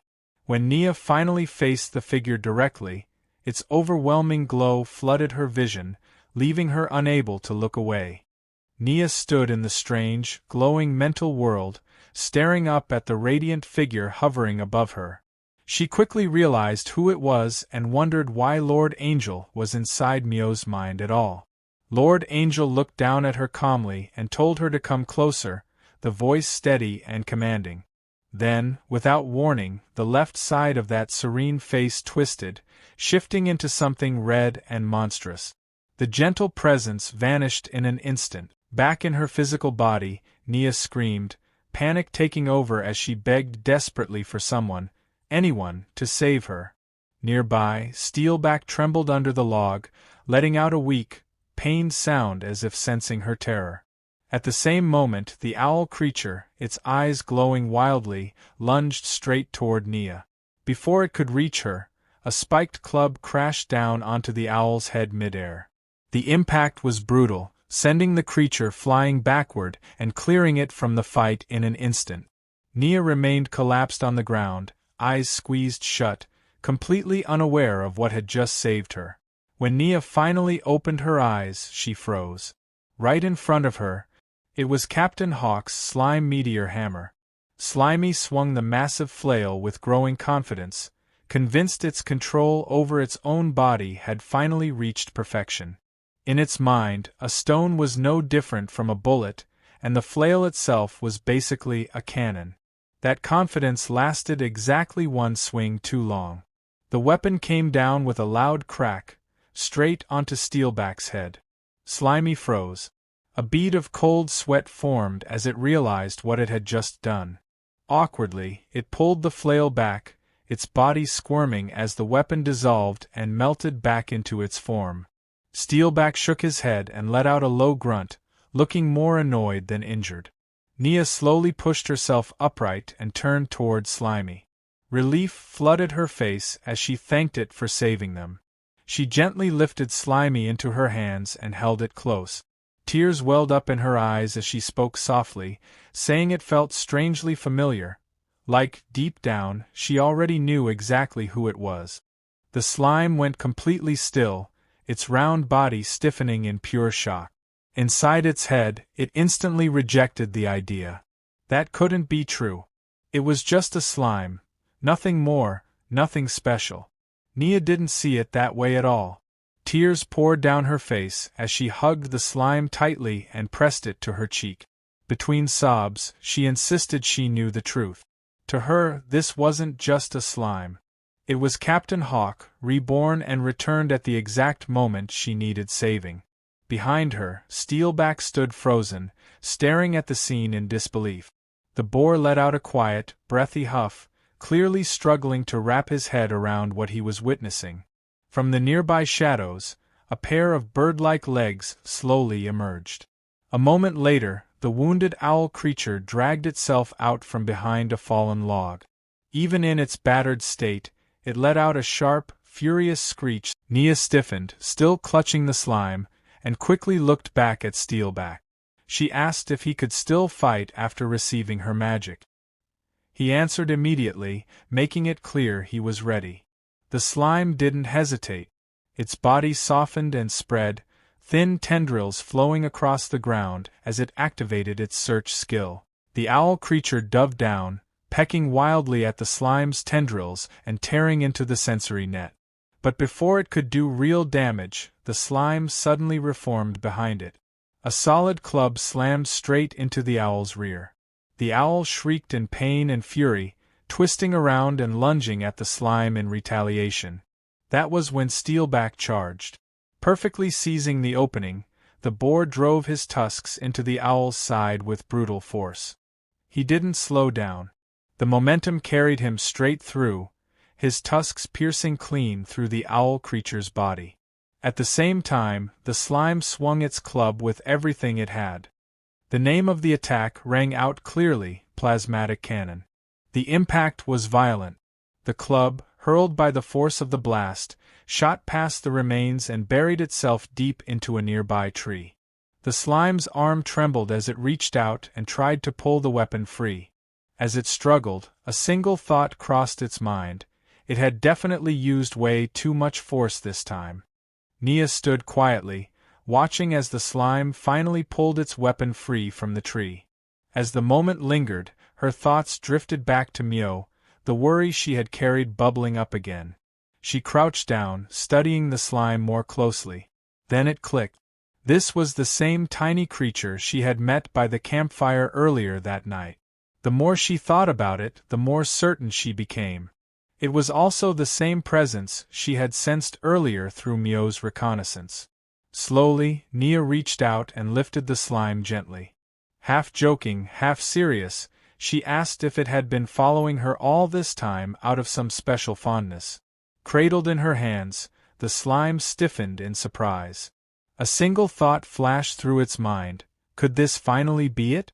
A golden magic circle appeared on the ground beneath them, glowing softly, the words, "Pet Pact," shimmering within it.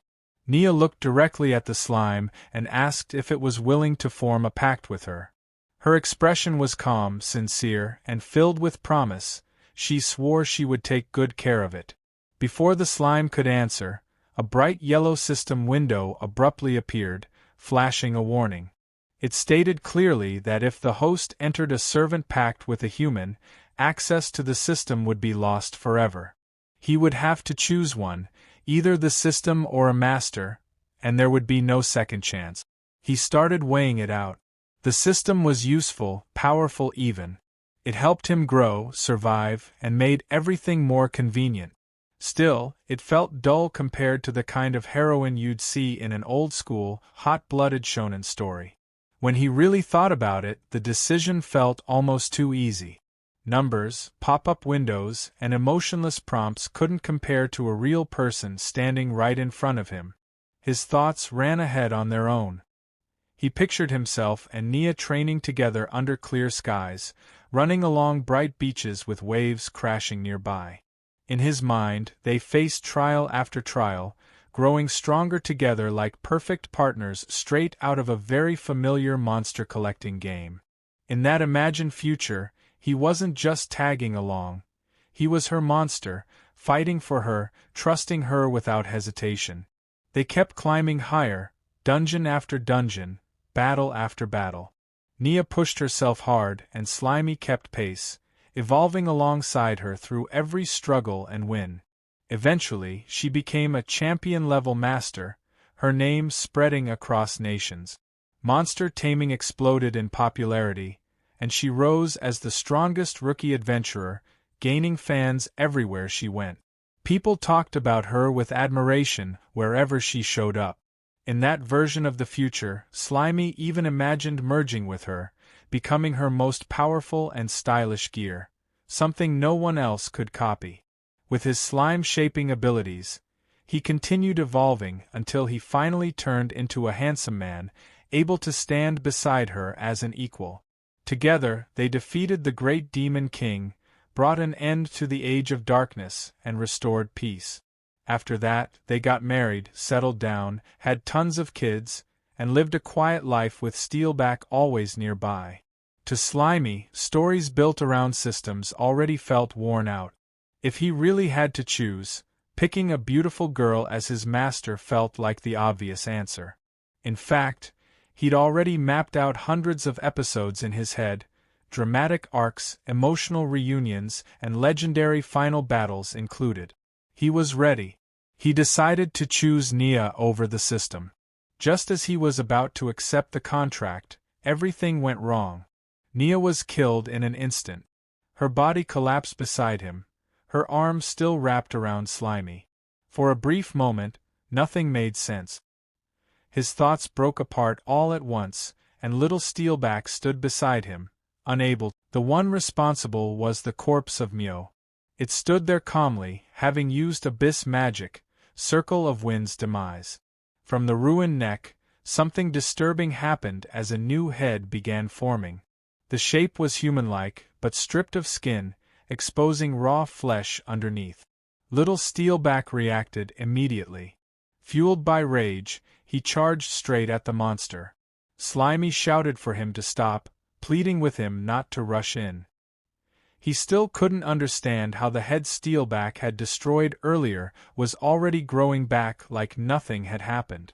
Before Steelback could get close, the creature lifted a finger and pointed at him, casting another spell. Using abyss magic, atavistic ray, it forcibly altered Steelback's body, reducing him into a small lizard before tossing him aside. The terrified lizard scrambled away into the forest. Slimy stayed where he was. This thing was no longer just an owl. It now had the terrifying power to force devolution. It now had a frightening new power, the ability to force devolution. The human-shaped head finished forming and shifted into an annoyed look, muttering about how everything had turned into a hassle. It scoffed at Ko Yalawa, calling him useless and mocking him for burning through resources while still failing to deal with something so small. The voice didn't stop there, throwing jabs at the old man from the Holy See too, saying none of this would have happened if they'd listened from the start. The one speaking finally revealed herself. She was Merlin, Guild Master of the Blue Hat Guild, and one of the church's 7 holy knights.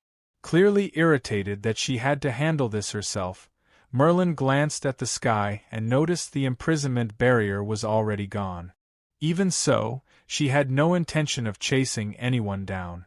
Activating Tempest Wing, she shot upward at extreme speed and disappeared from view. Slimy was left behind, standing next to Nia's lifeless body. Bit by bit, the truth settled in. Another human had used magic to move their consciousness into the owl's corpse, and because he was too weak, he hadn't even been worth acknowledging. That feeling hit him hard. It was exactly the same as when he first arrived in this world. Everything had happened too fast. There hadn't been time to process any of it. Merlin had killed the master he was about to choose, which meant the contract never went through. He briefly wondered if he should feel lucky for surviving, but the thought didn't last. Nia was gone, and he was still here, worrying about staying alive. Until he personally killed that monster, he decided he had no right to call himself a man. Anger burned through him. Slimy swore he would crush the enemy's head with his own cytoplasm and took off through the forest, chasing after his target. Elsewhere in the swamp, Goon's system informed him that the Monolon repayment was complete. It immediately followed up with warnings about his condition. His health was down to 789 out of 2.8 million, and his arm was badly damaged and needed treatment right away. Goon told the system to stop pointing out the obvious.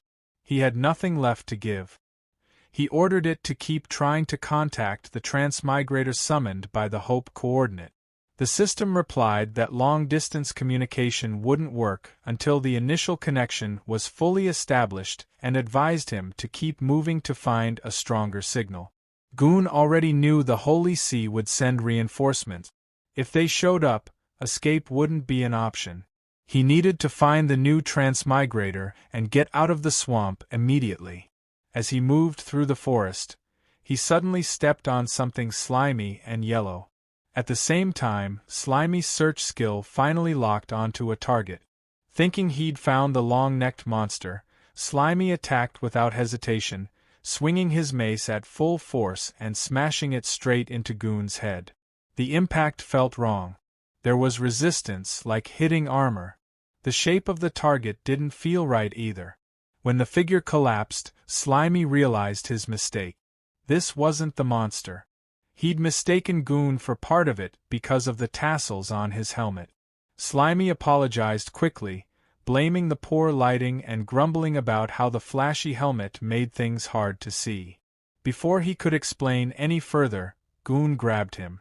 Recognizing Hawk's weapon and catching the scent of Nia's blood on Slimy, Goon accused him of killing his guild members, assuming he was connected to the church.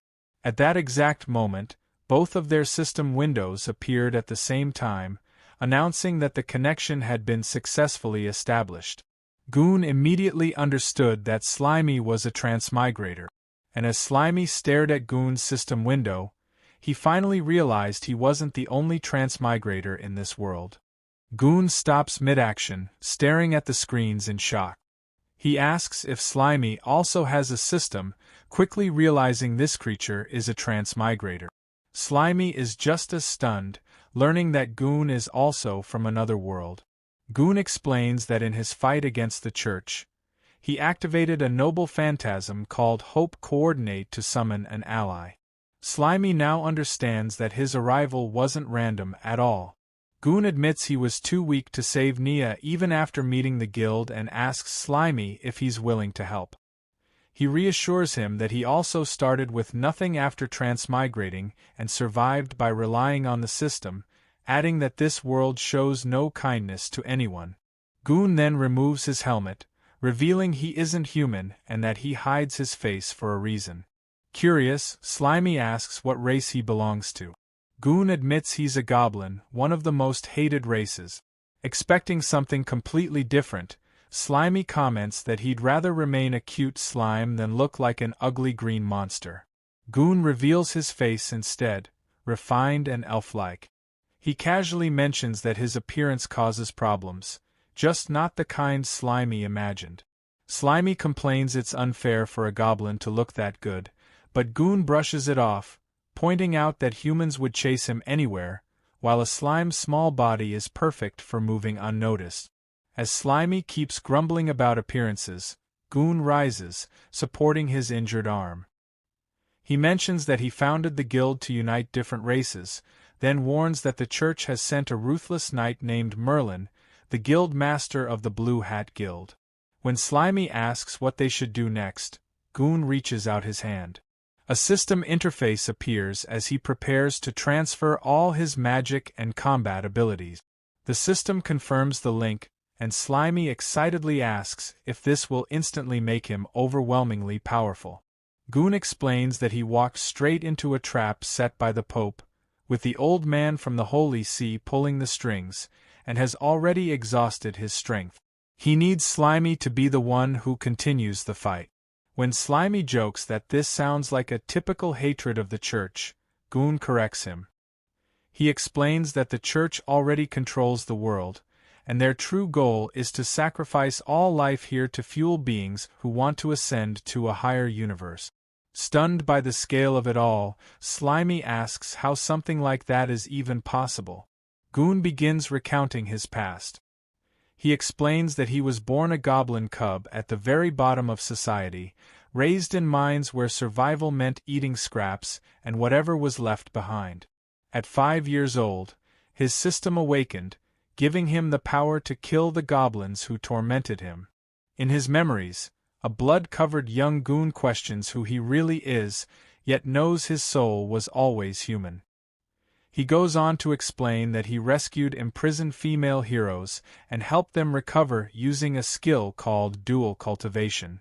Slimy agrees that even with a monster body, Goon's heart is human. Then it clicks what that skill really means, and Slimy awkwardly points out that it involves sex, comparing it to his own useless decomposition ability. Goon confirms it without hesitation, admitting the skill is exhausting and even saying he envies Slimy. He explains that partnering with different classes boosted different stats, warriors strengthened his vitality, mages increased his magic output, and the experience gain was massive. He used that power to protect them and start families. Wanting a safer future, he moved them all to the royal capital. Hearing this, Slimy explodes with jealousy, accusing Goon of bragging about his love life. The tone shifts instantly. Goon's voice breaks as he says moving to the capital was a fatal mistake that cost him his wives and child. A heavy presence interrupts the transfer at 12%. Merlin arrives, now inhabiting a massive bird-like body, announcing that he's finally found Goon. Goon senses the danger immediately. He shoves Slimy out of harm's way and dodges unseen slashes tearing through the space around him. Merlin follows up by casting Abyss Magic, Circle of Wind's demise, forming a giant tornado that rips through the forest. When the destruction settles, Merlin stands calmly in the center of a crater. He taunts Goon, openly stating he knows he's a goblin and wants to capture him for experiments. Ignoring orders to kill him, Merlin mockingly brings up Ko Yalawa, asking how Goon managed to defeat an undying monster. Goon pulls himself from the wreckage as his system warns that his armor is destroyed and suggests retreat. He shuts the warning down. Merlin notices him speaking to an unseen interface and jokes about claiming the system for himself once he steals Goon's body. Bleeding, Goon realizes Merlin is a devil and that the undying monster was the result of twisted experiments. Merlin scoffs, saying human lives mean nothing. Suddenly, slime-coated rocks fly toward him. Merlin catches them without effort, barely glancing over. Slimy trembles in the distance as Merlin looks at him with mild pity and uses a gaze that locks Slimy in place, making him feel examined inside and out. Merlin then notices something off. Realizing he was fooled by a decoy, he spots Goon retreating in size, wondering where he thinks he can escape. That's when Goon drops from above, launching a counterattack with physical arts, weak point break. Merlin responds instantly, casting Geometric Inferno and trapping Goon inside a massive cube of fire. Watching the flames, Slimy cries, convinced this is the end for his ally. Merlin smiles, acknowledging the risk but confident the outcome won't change. Then Goon punches straight through the fire. His technique works even against magic, shattering the spell. Merlin stares as Goon's hand bursts through the flames and grabs him. Goon locks his grip on the mage and declares that he finally has him. Surrounded by fire, Goon states that even if this kills him, he will make sure Merlin goes down with him. The system screen flashed showing that only 1 point of health remained out of an absurdly high total. A notice explained that the desperate struggle state had kicked in for 1 minute, locking HP at 1 no matter what damage came in. Nearby, Goon spoke under his breath, activating a skill called the Final Accord. Merlin reacted instantly. His face twisted unnaturally, sharp teeth showing as a voice burst out of him, shouting at Goon to stop and demanding whether he even understood the cost of using that skill. Another system window appeared, this time with urgent warnings. It explained that the Final Accord would cancel out desperate struggle, drop the host's HP straight to 0, and completely erase both body and soul. The system urged careful consideration. Goon didn't hesitate. Holding Merlin down at the center of the ground, he triggered the spell anyway. A huge green and yellow magic circle flared to life beneath them, flooding the area with violent energy. He simply said that it didn't matter. Merlin screamed as power was ripped out of him, white light tearing away from his eyes and mouth while the sound of extraction echoed again and again. Amid the chaos, Goon looked calm. Surrounded by swirling energy, he sent a final system message to Slimy. He apologized, explaining that this was the only way left to get rid of Merlin. He told Slimy that saving the world was now their responsibility and warned them never to put trust in the church. Slimy stared up, eyes wet, overwhelmed. They begged Goon not to do this and asked how someone like them, a simple slime, was supposed to save the world when even someone as strong as Goon couldn't. Goon's body started breaking apart into glowing particles. His voice reached Slimy one last time, telling them to believe in themselves and revealing that his role had always been to serve as the one who summoned Slimy into this world. The magic circle exploded in a blinding flash. When the light faded, the circle was gone, replaced by frozen runes etched into stone. From beneath a cracked layer of ice, Slimy could be seen on the surface. The surroundings had changed completely. The land was now a barren stretch of broken rock, with steam drifting up from the ground. Slimy looked down, crying softly, and said Goon's name.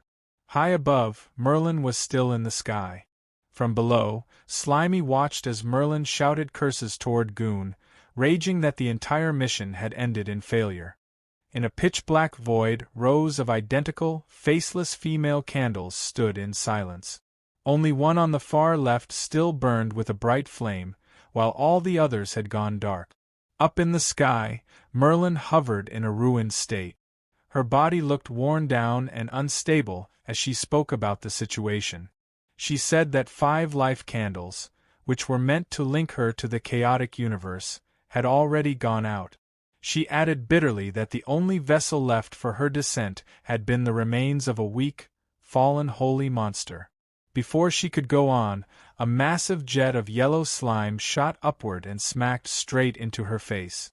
Slimy pulled back, spitting and staring her down. A system notice popped up showing HP -50. Slimy told her to stop talking nonsense, saying he was going to carry on Goon's will and settle an old score tied to a girl from earlier. As part of Slimy's body sank into the ground, he made a quick decision. He left a clone behind as insurance, planning to shift his awareness to it if things turned bad. In the next moment, Slimy launched himself onto Merlin's face, spreading over one of her eyes. Merlin reacted in confusion, questioning whether this slime was some leftover contract monster Goon had prepared. Anger quickly took over her expression. She declared that Slimy would replace Goon and receive all of her fury instead.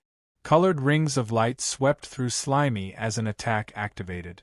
The system identified it as abyssal magic, devolution ray. When nothing happened, a large question mark appeared above Slimy. Merlin stared at the result and demanded to know why there was no effect. Internally, she considered that her heavily damaged soul might have weakened her magic far more than expected. Energy whipped violently around her as she shouted that this couldn't be forgiven. She claimed that as the kingdom's strongest magician, there was no way she should struggle against a single low-level monster. In her outburst, a small chunk of Slimy was thrown aside. Slimy spread countless slimy tendrils outward, quietly searching for the right skill. He judged that Goon had already left Merlin barely holding on, and more importantly, she had no idea about his hidden option. Slimy decided to take advantage of that gap and strike without warning. Out of nowhere, a snake-like bird slammed into Merlin, sending her flying backward. She crashed hard against an unseen surface, her body bursting apart on impact as blood scattered through the air. Merlin's damaged body, followed by her battered and bleeding face. She spat out curses, muttering about what kind of thing she was dealing with now. She swore that if she ever made it back to the church and had time to recover, she would turn the entire swamp forest into nothing but ruins. Nearby, the snake bird began to glow with a strong light. The snake bird leaned forward, gathering power as the system announced Pseudo-Dragon's Breath. The snake bird followed up by sweeping a broad stream of fire across the stone ground. From a distance, Slimy watched with its tendrils spread wide. The snake bird tilted its head, staring down at the pool of lava it had just formed. Merlin's cries echoed from within the molten heat. Then, without hesitation, the snake bird began absorbing the lava, drawing it back into its body. Slimy stared on, unable to look away. Along the snake bird's furry side, its body started swelling and pulsing, as if something inside was forcing its way out. A pink, serpent-like head pushed through the snake bird's back, a forked tongue flicking into the air. A bright white glow wrapped around the snake bird, outlining its form as the change completed. Slimy watched as the shadow of the transformed snake bird stretched larger and heavier, realizing mid-thought that it was evolving. The full result came into view, a two-headed snake bird chimera. The original head looked longer and sharper now, while a pink serpent head with a long neck rose from its back, paired with an extended tail. With a powerful beat of its wings, the newly evolved snake bird lifted off, flying high into the sky and leaving the lava field and Slimy behind. Slimy looked up, completely at a loss, struggling to form words as the snake bird disappeared above. System screens kept popping up one after another, and Slimy was basically catching L's non-stop. Skill transfer stalled at 37% before the connection just dipped. Super magic? Didn't stick. Elemental resistance? Nope. Divine arts, unions, dimensional boosts, each one bounced back with the same excuse. No magic power or the body just wasn't built for it. The only W in the whole mess was martial arts talent sliding through successfully. And after that, Slimy ended up sprawled on the ground. From the outside, Slimy looked like a mess, but inside, the vibe was worse. He admitted to himself that life as a clueless little slime mold had honestly been way more chill. Even with all these new gains, happiness just wasn't there. Slimy activated search, and scattered remains nearby responded. Pieces of Goon's body started pulling together bit by bit, drawn in under Slimy's tentacles. New notifications rolled in. Forging skill unlocked. Medical knowledge unlocked. Cooking skill unlocked. The encyclopedia and map atlas partially filled in. That helped. A little. Slimy started shaping himself into something more human. It took effort, but once the form held, his mindset shifted. He reminded himself that slacking off wasn't an option. He told himself he had to carry on Brother Goon's legacy, because if the church really went through with sacrificing the world, nobody was making it out. He kept reinforcing the shape, filling it in, sticking everything together. The result wasn't perfect, but it was close enough. Slimy figured that even without a real body, controlling it like this should work. Then he tried moving. The moment he put weight on it, the whole thing got shaky. Standing turned into a struggle, and one wrong adjustment sent everything out of sync. He tried correcting himself, but the coordination was a nightmare. Focus on one side, lose the other. Manage the top half, lose control of the legs. The structure gave out, and the human form collapsed back into a blob. Slimy decided to call it for now. Hiding felt smarter, especially since there was no guarantee the church wouldn't send people again. He stored what he could into his slime mold space. Among the items was a piece of armor. The appraisal system explained it was forged from lockforce stone, built to soak up most physical damage, and reinforced by Goon himself.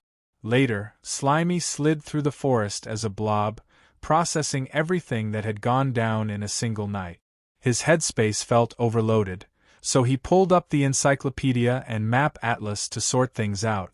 The map filled in polar ice fields, the royal capital, deep valleys, mountains, barren mines. Seeing it all laid out made one thing clear. This world was huge. More system info followed. Portals were set up by the royal capital in different regions, letting people travel back and forth. The church ran all of it. Adventurers had to apply through them, and anything gathered on trips got taxed hard. Half of it went straight to the church. The system confirmed Slimy's current location, the swamp forest. Slimy immediately caught onto the idea that finding a portal could mean a direct trip to the royal capital. The route was obvious now. Still, he knew rushing in weak wasn't smart. Right now, his only real backup plan was a piece of busted high-level gear and whatever resources he could scrape together. Then his attention shifted to the body nearby, the girl named Nia. Slimy stared at it for a moment, quietly weighing whether breaking it down was the next move. Slimy hovered over Nia's body for a moment, quietly settling the choice in his head. He figured that keeping her around wouldn't change anything, there was no bringing her back. Letting her sit there and slowly decay felt worse, so he decided this was the cleaner ending. The body started to shift, dissolving smoothly into slime and blending in with him. As it finished, a voice echoed like a soft send-off, saying goodbye to the little slime. After that, Slimy locked in. He told himself that from this point on, even if all that was left of him was a chunk of slime mold, he'd personally see the end of that church. No shortcuts, no backing out. The system wrapped things up fast. Decomposition confirmed. Experience shot up, pushing him from level 49 to 50. He picked up a small batch of enhancement points, and a new skill, Domination, came online. Almost instantly, it synced with his natural traits and fused with Central Command, leveling up into something new, Parasitic Domination. Time passed quietly as Slimy rested in the forest, until movement snapped his attention back.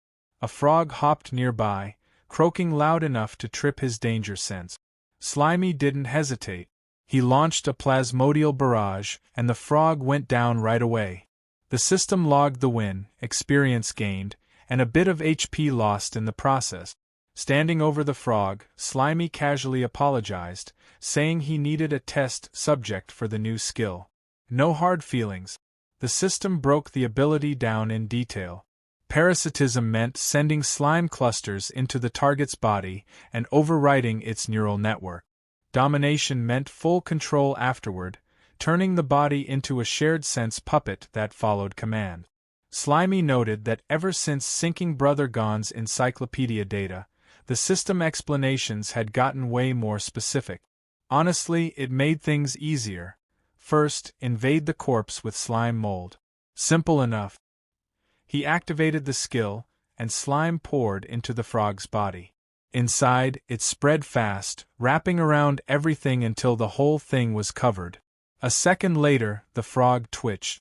The system confirmed success. One swamp frog corpse puppet acquired.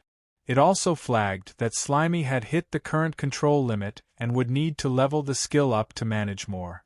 Watching the frog move on its own, Slimy realized parasitism handled the basic motion automatically. The next step was domination.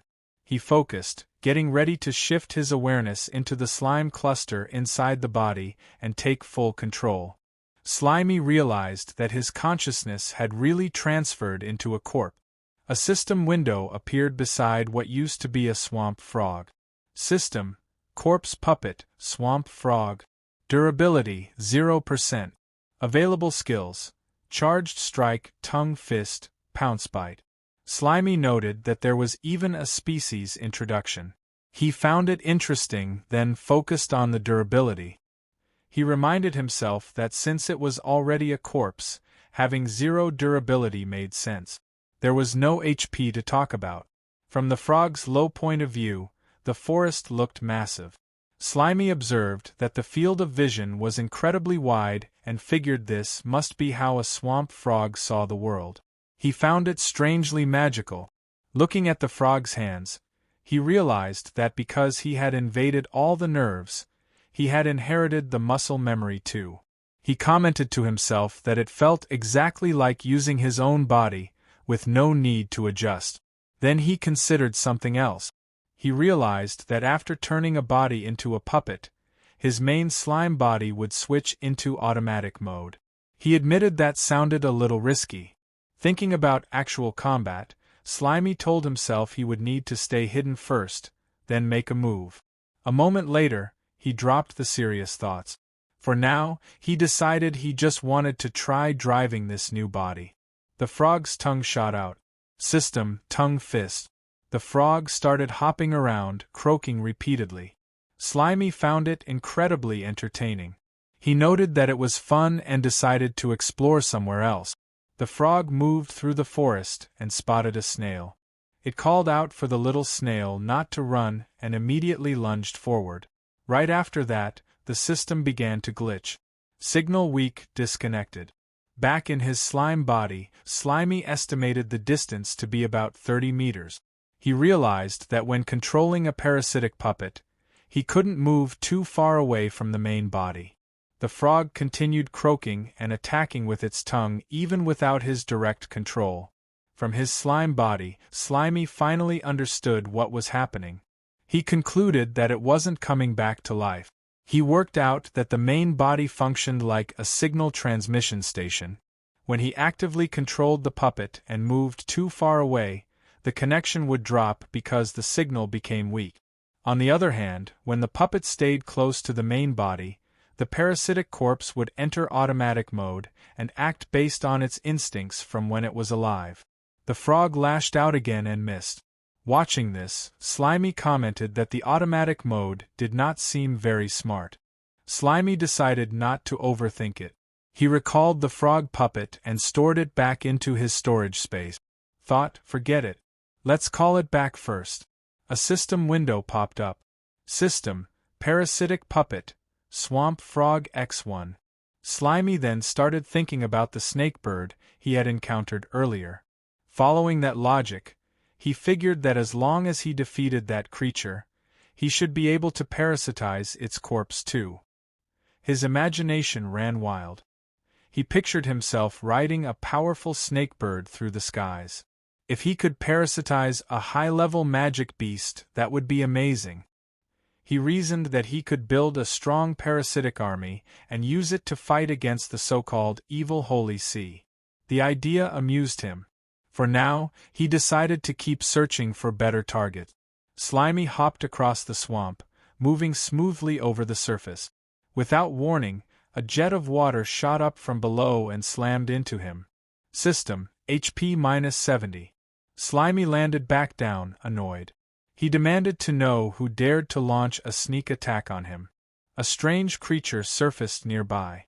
It looked like a mix between a pufferfish and a crab. Slimy ordered it to state its name. The creature only responded with strange noises, repeating dulu-dulu as it faced him. Slimy sized it up. He identified it as some kind of pufferfish that could spit water, mixed with a smelly crab. To him, it looked like perfect material delivering itself right to his door, saving him the trouble of hunting. The creature attacked again. System, water gun. Slimy complained that everything and everyone seemed to treat him like easy prey.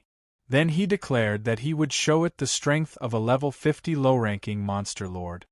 Slimy launched his counterattack. System, plasmodial barrage. The barrage struck the puffer crab directly. The creature quickly turned and tried to swim away. Slimy refused to let it escape. He pointed out that attacking and running away would not be that simple.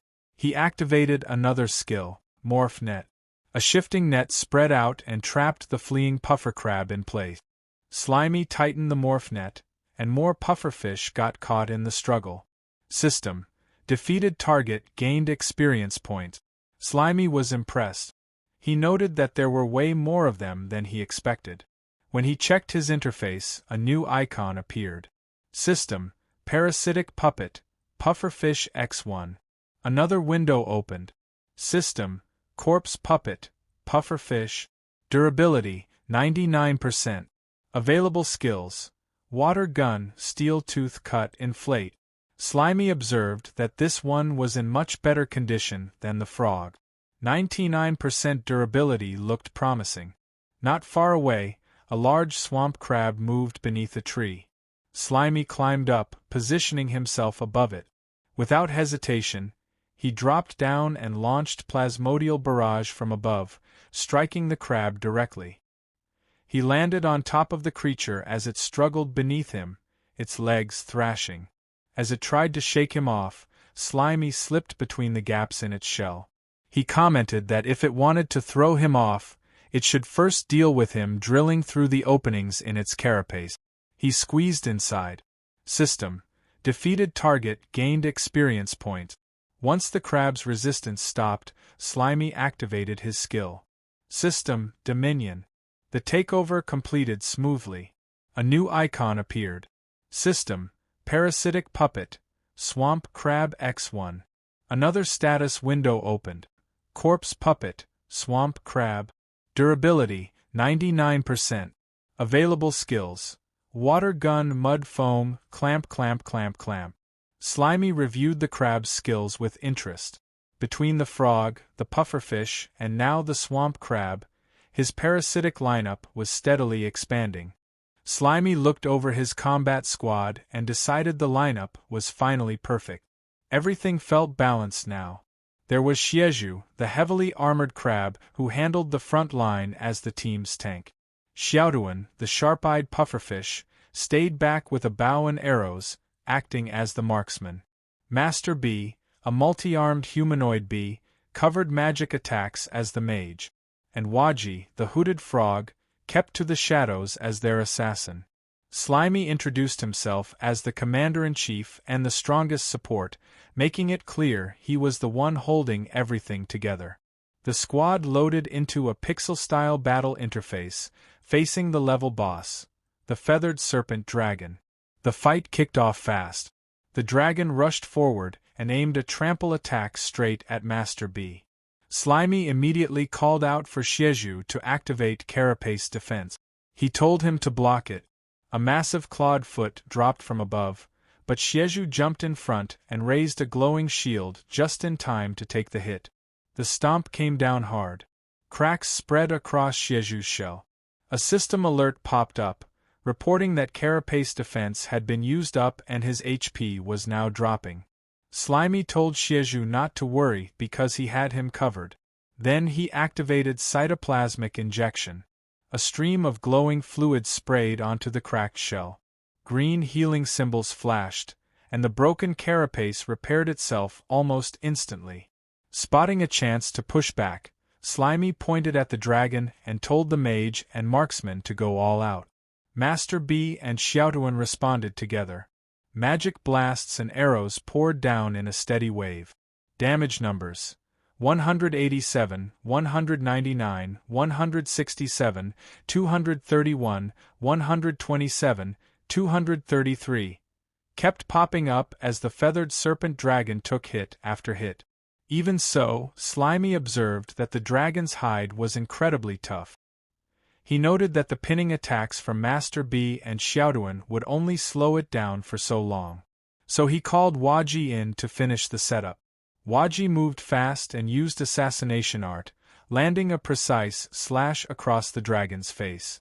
Another system alert confirmed that the feathered serpent dragon had taken massive damage and entered a weakened state. Its HP bar dropped to nearly nothing. The squad gathered around Slimy, buzzing and cheering after the successful combo. But Slimy told them this wasn't the time to hype him up. He reminded them they still had a boss to finish and urged everyone to wrap it up quickly. Slimy let out one last roar and told his squad to end it right now. He ordered everyone to throw everything they had at the boss. The feathered serpent dragon cried out as the team's combined final strike hit all at once. The impact triggered a huge explosion. Smoke and debris shot into the air. When everything cleared, the dragon was sprawled on the ground, eyes rolled back, tongue hanging out. A system message appeared, confirming the feathered serpent dragon had been fully defeated. Its HP bar was completely empty. A bright victory screen took over the interface. The squad gathered in a tight huddle, claws and hands stacked together in celebration. Slimy laughed, clearly pleased with how the fight went. He told them that playtime was over and their real training started now. Without wasting a second, he hopped toward the glowing cave exit. Shieju, Waji, Master B, and Xiaotuan followed close behind as they stepped out into the open world. The scene shifted to a bright forest filled with sunlight. A river ran smoothly between thick trees. Near the water's edge, a small round creature with a long tail bounced along. A system tag labeled it, Bouncy Mouse, Level 9. It had a worm in its mouth. Out of nowhere, an empowered tongue shot out from the shadows and struck the mouse with insane speed. The attacker stepped into view, a mimic stone cat, Level 21, its body covered in rough gray, rock-like scales. The cat secured its catch and let out a proud meow, clearly enjoying the successful hunt. But the moment didn't last. From above, a giant swamp mosquito, Level 35, dropped down. It drove its sharp proboscis deep into the cat's back. The mimic stone cat released a weak, fading meow as the stronger monster began feeding, claiming the hunt for itself. The giant swamp mosquito finished feeding, its abdomen swollen and pulsing with stolen blood. It left the dried-out remains of the mimic stone cat behind and drifted down to the river. Settling lightly on the water's surface, it began laying a cluster of eggs. Below the surface, several fish rushed in at once. They swarmed the spot and started devouring the eggs the moment they appeared. The mosquito reacted instantly. Its body sparked as it activated electric discharge. Blue lightning shot through the water, sending a violent surge in every direction. The nearby fish jolted from the blast, caught in the sudden wave of electricity. But the chain didn't stop there. From the depths, a massive mouth burst upward. An electric catfish, Level 44, surged out of the river and swallowed everything in reach. The mosquito, the stunned fish, and a huge gulp of water, all in one powerful snap. A blinding white light exploded across the river. High above, perched on a thick tree branch, Slimy watched it all unfold. He stared at the glowing water and said he couldn't believe it was happening again, especially so soon after dealing with the feathered serpent dragon. The light slowly faded. In place of the catfish was something far larger, a massive blue serpentine beast. A system tag appeared. Thunder Catfish, level 52. The newly evolved monster wasted no time showing its strength. It unleashed Thunder Flash. A towering pillar of lightning blasted from the river, tearing through the water and shooting straight into the sky. Slimy stayed on his branch, looking down at the river in silence as the leftover sparks flickered across the surface. The forest grew calm again, but the air still carried the faint glow of electricity. Slimy held onto the tree branch, completely drawn in by the raw power he had just witnessed. He wondered out loud if his eyes were playing tricks on him, or if monster evolutions were really happening more often now. Right then, a system interface popped up in front of him. It began loading background data from the encyclopedia. When the progress bar hit 100%, a detailed map of the swamp forest appeared. The area was labeled as an S-rank danger zone, a place packed with high-level magic beasts where frequent evolution was considered normal. More information scrolled across the screen. The database showed a past battle record, Gon versus the Swamp Forest Monster Allied Army. It explained that the regional king, Kidoyelwa, had gathered every intermediate and high-level magic beast in the forest to surround Gon. The outcome had been devastating. The entire Allied army was wiped out. In the aftermath, a massive scorched crater remained, and the ecosystem had been left in ruins. The report then shifted to the present. The region was now in a recovery phase. The land was steadily collecting magic power, using it to rebuild the environment and restart the monster's evolution cycle. The surviving intermediate beasts were benefiting the most from this surge of magic, essentially gaining priority access to evolve. The encyclopedia listed examples, including the feathered serpent dragon at level 89 and the newly evolved thunder catfish at level 52. It added that the food chain was about to be completely reshuffled, with every monster fighting for the chance to become the next ruler of the territory. When the recording ended, Slimy admitted that Brother Gon's database was way more useful than he had expected. He glanced at Xiaoduan, Waji, Master B, and Xieju, then wondered if monsters turned into his parasitic puppets could still evolve. That question stayed unanswered for now. He also couldn't help noticing something else. Even though he was only one level below the thunder catfish, the fish clearly felt much stronger than him. That detail bothered him more than he liked to admit. A new system notification appeared, explaining that level alone wasn't a perfect measure of strength. It stated that species traits and mastered skills played a huge role. It even included an example, saying that dragons produce dragons, but a level 100 mouse could still end up as nothing more than a snack for a young dragon. As for his puppets, the system reported that there was no relevant data available in the current records. Before Slimy could think further, a massive burst of blue lightning flashed in the distance. The sky lit up again. He looked toward the source and figured the thunder catfish was probably already fighting something else. Without hesitating, Slimy decided he needed to see it for himself and prepared to head in that direction. Slimy drifted closer to the crackling bursts of electricity. The yellow slime watched bright arcs flash through the air nearby. Stuck right in the middle of all that energy, he just stared and blurted out that this was insane. In the clearing ahead, a brutal fight was already reaching its end. A blue electrical catfish had wrapped its long body around a massive beast. A system tag popped up, labeling the target as a level 60 swamp crocodile. The crocodile let out a painful roar as waves of blue lightning ran through its body. Its eyes widened while the current surged again and again. Blood splashed across the muddy ground, then everything went quiet.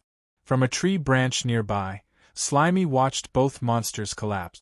He stared at the scene and wondered if luck had just delivered a huge reward right in front of him. Without waiting any longer, he jumped down from the branch and landed in the swamp water beside the bodies with a splash. Standing next to the remains, Slimy looked them over. One corpse had already started rotting, while the other looked badly burned. He figured parasitizing them probably wouldn't work in that condition. Still, he reached out to touch the remains. The moment his body made contact, leftover electricity surged through him. A sharp zap ran across his slime body, and damage numbers of -10 started appearing again and again. Slimy shook wildly from the current while shouting that there was still way too much electricity left in that thing. While enduring the constant shocks, he remembered the huge amount of honey he had eaten earlier, 115 portions in total. Right then, a system window flickered into view, announcing a state called nutritional overload. His HP display looked ridiculous, 50,000/3,909, with 1 hour remaining. Seeing the opportunity, Slimy decided to take advantage of it. His golden slime body expanded outward, spreading across the swampy ground. The liquid mass flowed over the fallen monsters and completely covered the level 60 swamp crocodile. Above the golden blob, a single word appeared: decompose. System notifications started pouring in.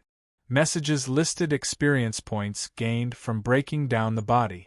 Another alert appeared, announcing a newly acquired skill: lightning attribute resistance.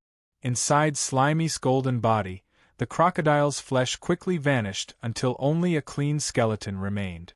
Slimy commented that this actually felt pretty nice.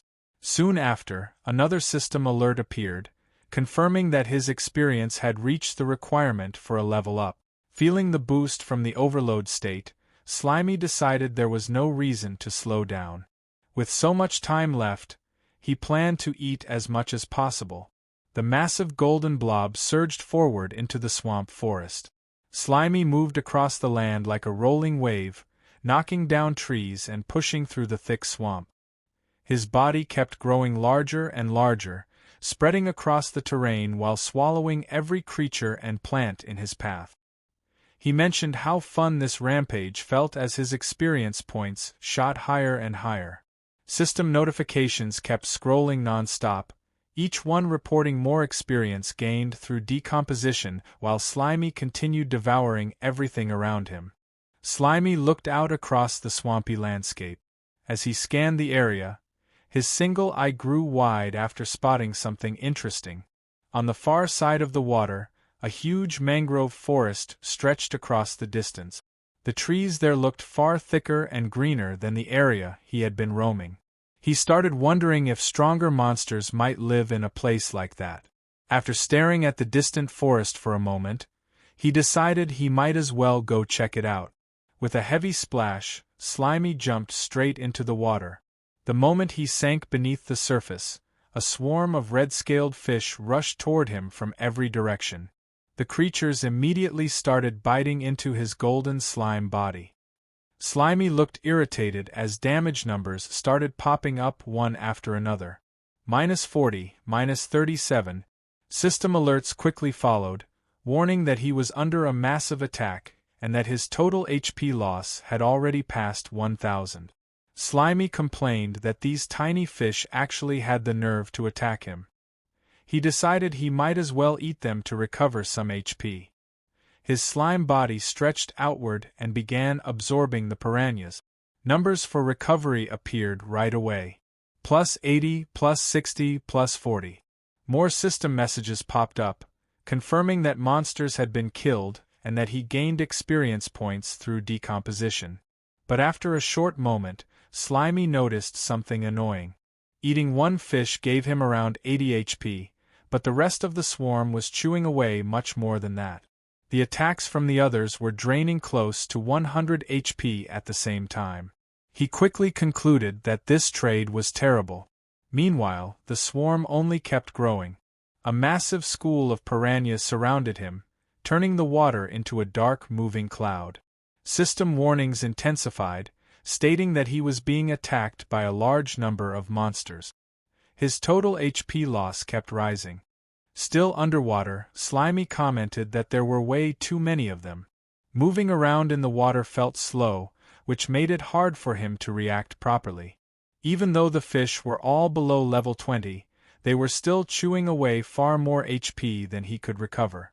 Right then, another system interface appeared to explain the situation. It stated that level was mainly a vertical reference for strength and couldn't always show the real gap between different species. The system also explained that monsters acting as a group could become far more dangerous. Finally, it added that the Devourer's benefit, which made his body gigantic, also made him an easy target in situations like this. Slimy complained that this was not the right time for system explanations. At this rate, he figured he might actually get wiped out. As the piranhas closed in again, Slimy quickly activated one of his skills. Plasmodial Barrage. A huge chunk of his golden slime mass shot upward with explosive force. The move cost him a massive 20,000 HP, but the recoil launched his body out of the water like a cannon blast. Moments later, Slimy crashed onto the grassy shore of the mangrove forest. He stayed there for a while, letting his body recover after that chaotic escape. Slimy sat on the grassy bank and looked back toward the water. Out there, a huge whirlpool of piranhas was still spinning around like a living storm. Watching the swarm, he started thinking about his honey supply. He wondered if eating more honey would let him turn giant again. The system answered right away with a short confirmation. It explained that he could, but the timer wouldn't reset.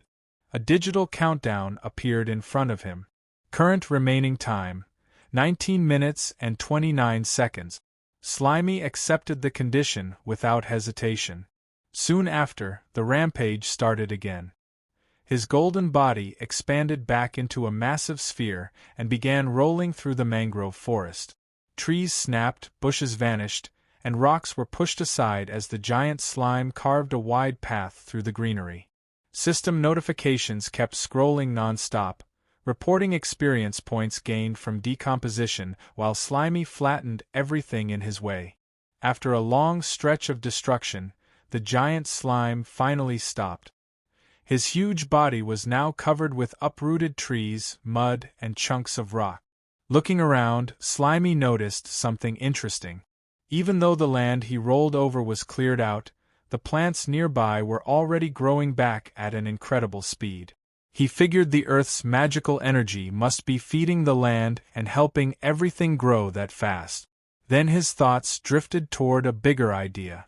Slimy started thinking that overthrowing the church might not actually be that difficult. He knew his slime mold body didn't have dragon breath like a giant dragon, and he didn't have sharp claws or fangs like magical beasts. But he believed his real strength was something else, energy. According to him, he had already passed the hardest stage, going from 0 to 1, the beginning step where everything starts. A vision of the future formed in his imagination. His massive slime body appeared on the horizon beneath a glowing infinity symbol. The idea was simple: infinite decomposition, infinite absorption, infinite evolution. Slimy imagined himself devouring non-stop, day and night. If he kept doing that for about a month, he figured the church would eventually face something terrifying, a massive mold army gathering outside their gate.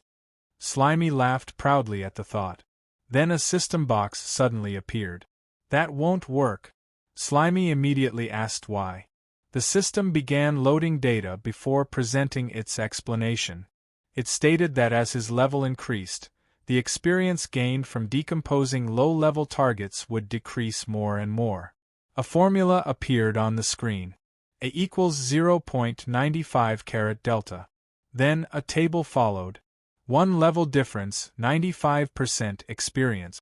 5 levels difference, 77%. 10 levels difference, 60%. 20 levels difference, 36%. 50 levels difference, 7.7%. 100 levels difference, 0.6%. Slimy quickly understood the problem. That explained why his level hadn't increased at all even after rolling through the forest and decomposing so much stuff. Annoyed, he asked the system if it could just display exact experience values instead of complicated explanations. The system refused. It explained that calculating concrete values required a large amount of computing power and could only be handled through background simulation. Right after that, another alert appeared. Power overload state has ended. The system added that the requirement for the next activation would increase 5 times. At the same time, Slimy's massive golden body began shrinking quickly. The giant sphere collapsed inward until it returned to a small yellow blob. Around him were scattered skeletons and bones left from the earlier rampage. A notification appeared. Nutritional excess. Time up. Now back to his normal size, Slimy sat on the ground beside a skeletal hand. He commented that the system definitely seems smarter after the update. Still, he added that the whole AI customer service vibe was seriously irritating. The system calmly repeated its explanation about concrete values requiring too much energy while Slimy stared at the message with clear annoyance. Slimy sat on top of a skeletal hand and told the system to step down already. The system interface responded right away with a casual alrighty. Then the window faded away. Almost immediately, Slimy's body started swelling and shaking. His golden slime form puffed out as if something inside was pushing hard to get out. Through the strain, he muttered that he was full again. A moment later, everything burst out at once. A huge stream of waste shot out of his body. Bones, mushrooms, rocks, and all kinds of leftover debris from his earlier rampage flew everywhere. The pile kept growing as the mess scattered across the ground. When it finally stopped, Slimy, looking around at the destruction, he realized something important. If he wanted to keep leveling up, he would have to find enemies that were actually powerful. The view of the swamp stretched far into the distance under a golden sunset. The long path Slimy had cleared earlier was easy to see, cutting across the forest like a giant scar. It led all the way toward a distant body of water. Before long, Slimy arrived at the muddy edge of that area. The water had pulled back, leaving behind a thick bank of wet soil. He noticed that the tide had finally gone out, which revealed a new path forward. Slimy started sliding through the thick brown sludge toward the dense mangrove trees ahead. While moving forward, he wondered what kind of jungle monsters might be hiding deeper inside. The journey quickly turned messy. Mud stuck all over his body as he moved through the swampy ground. Slimy complained about how disgusting it felt, mentioning that he was already sticky enough without being covered in mud too.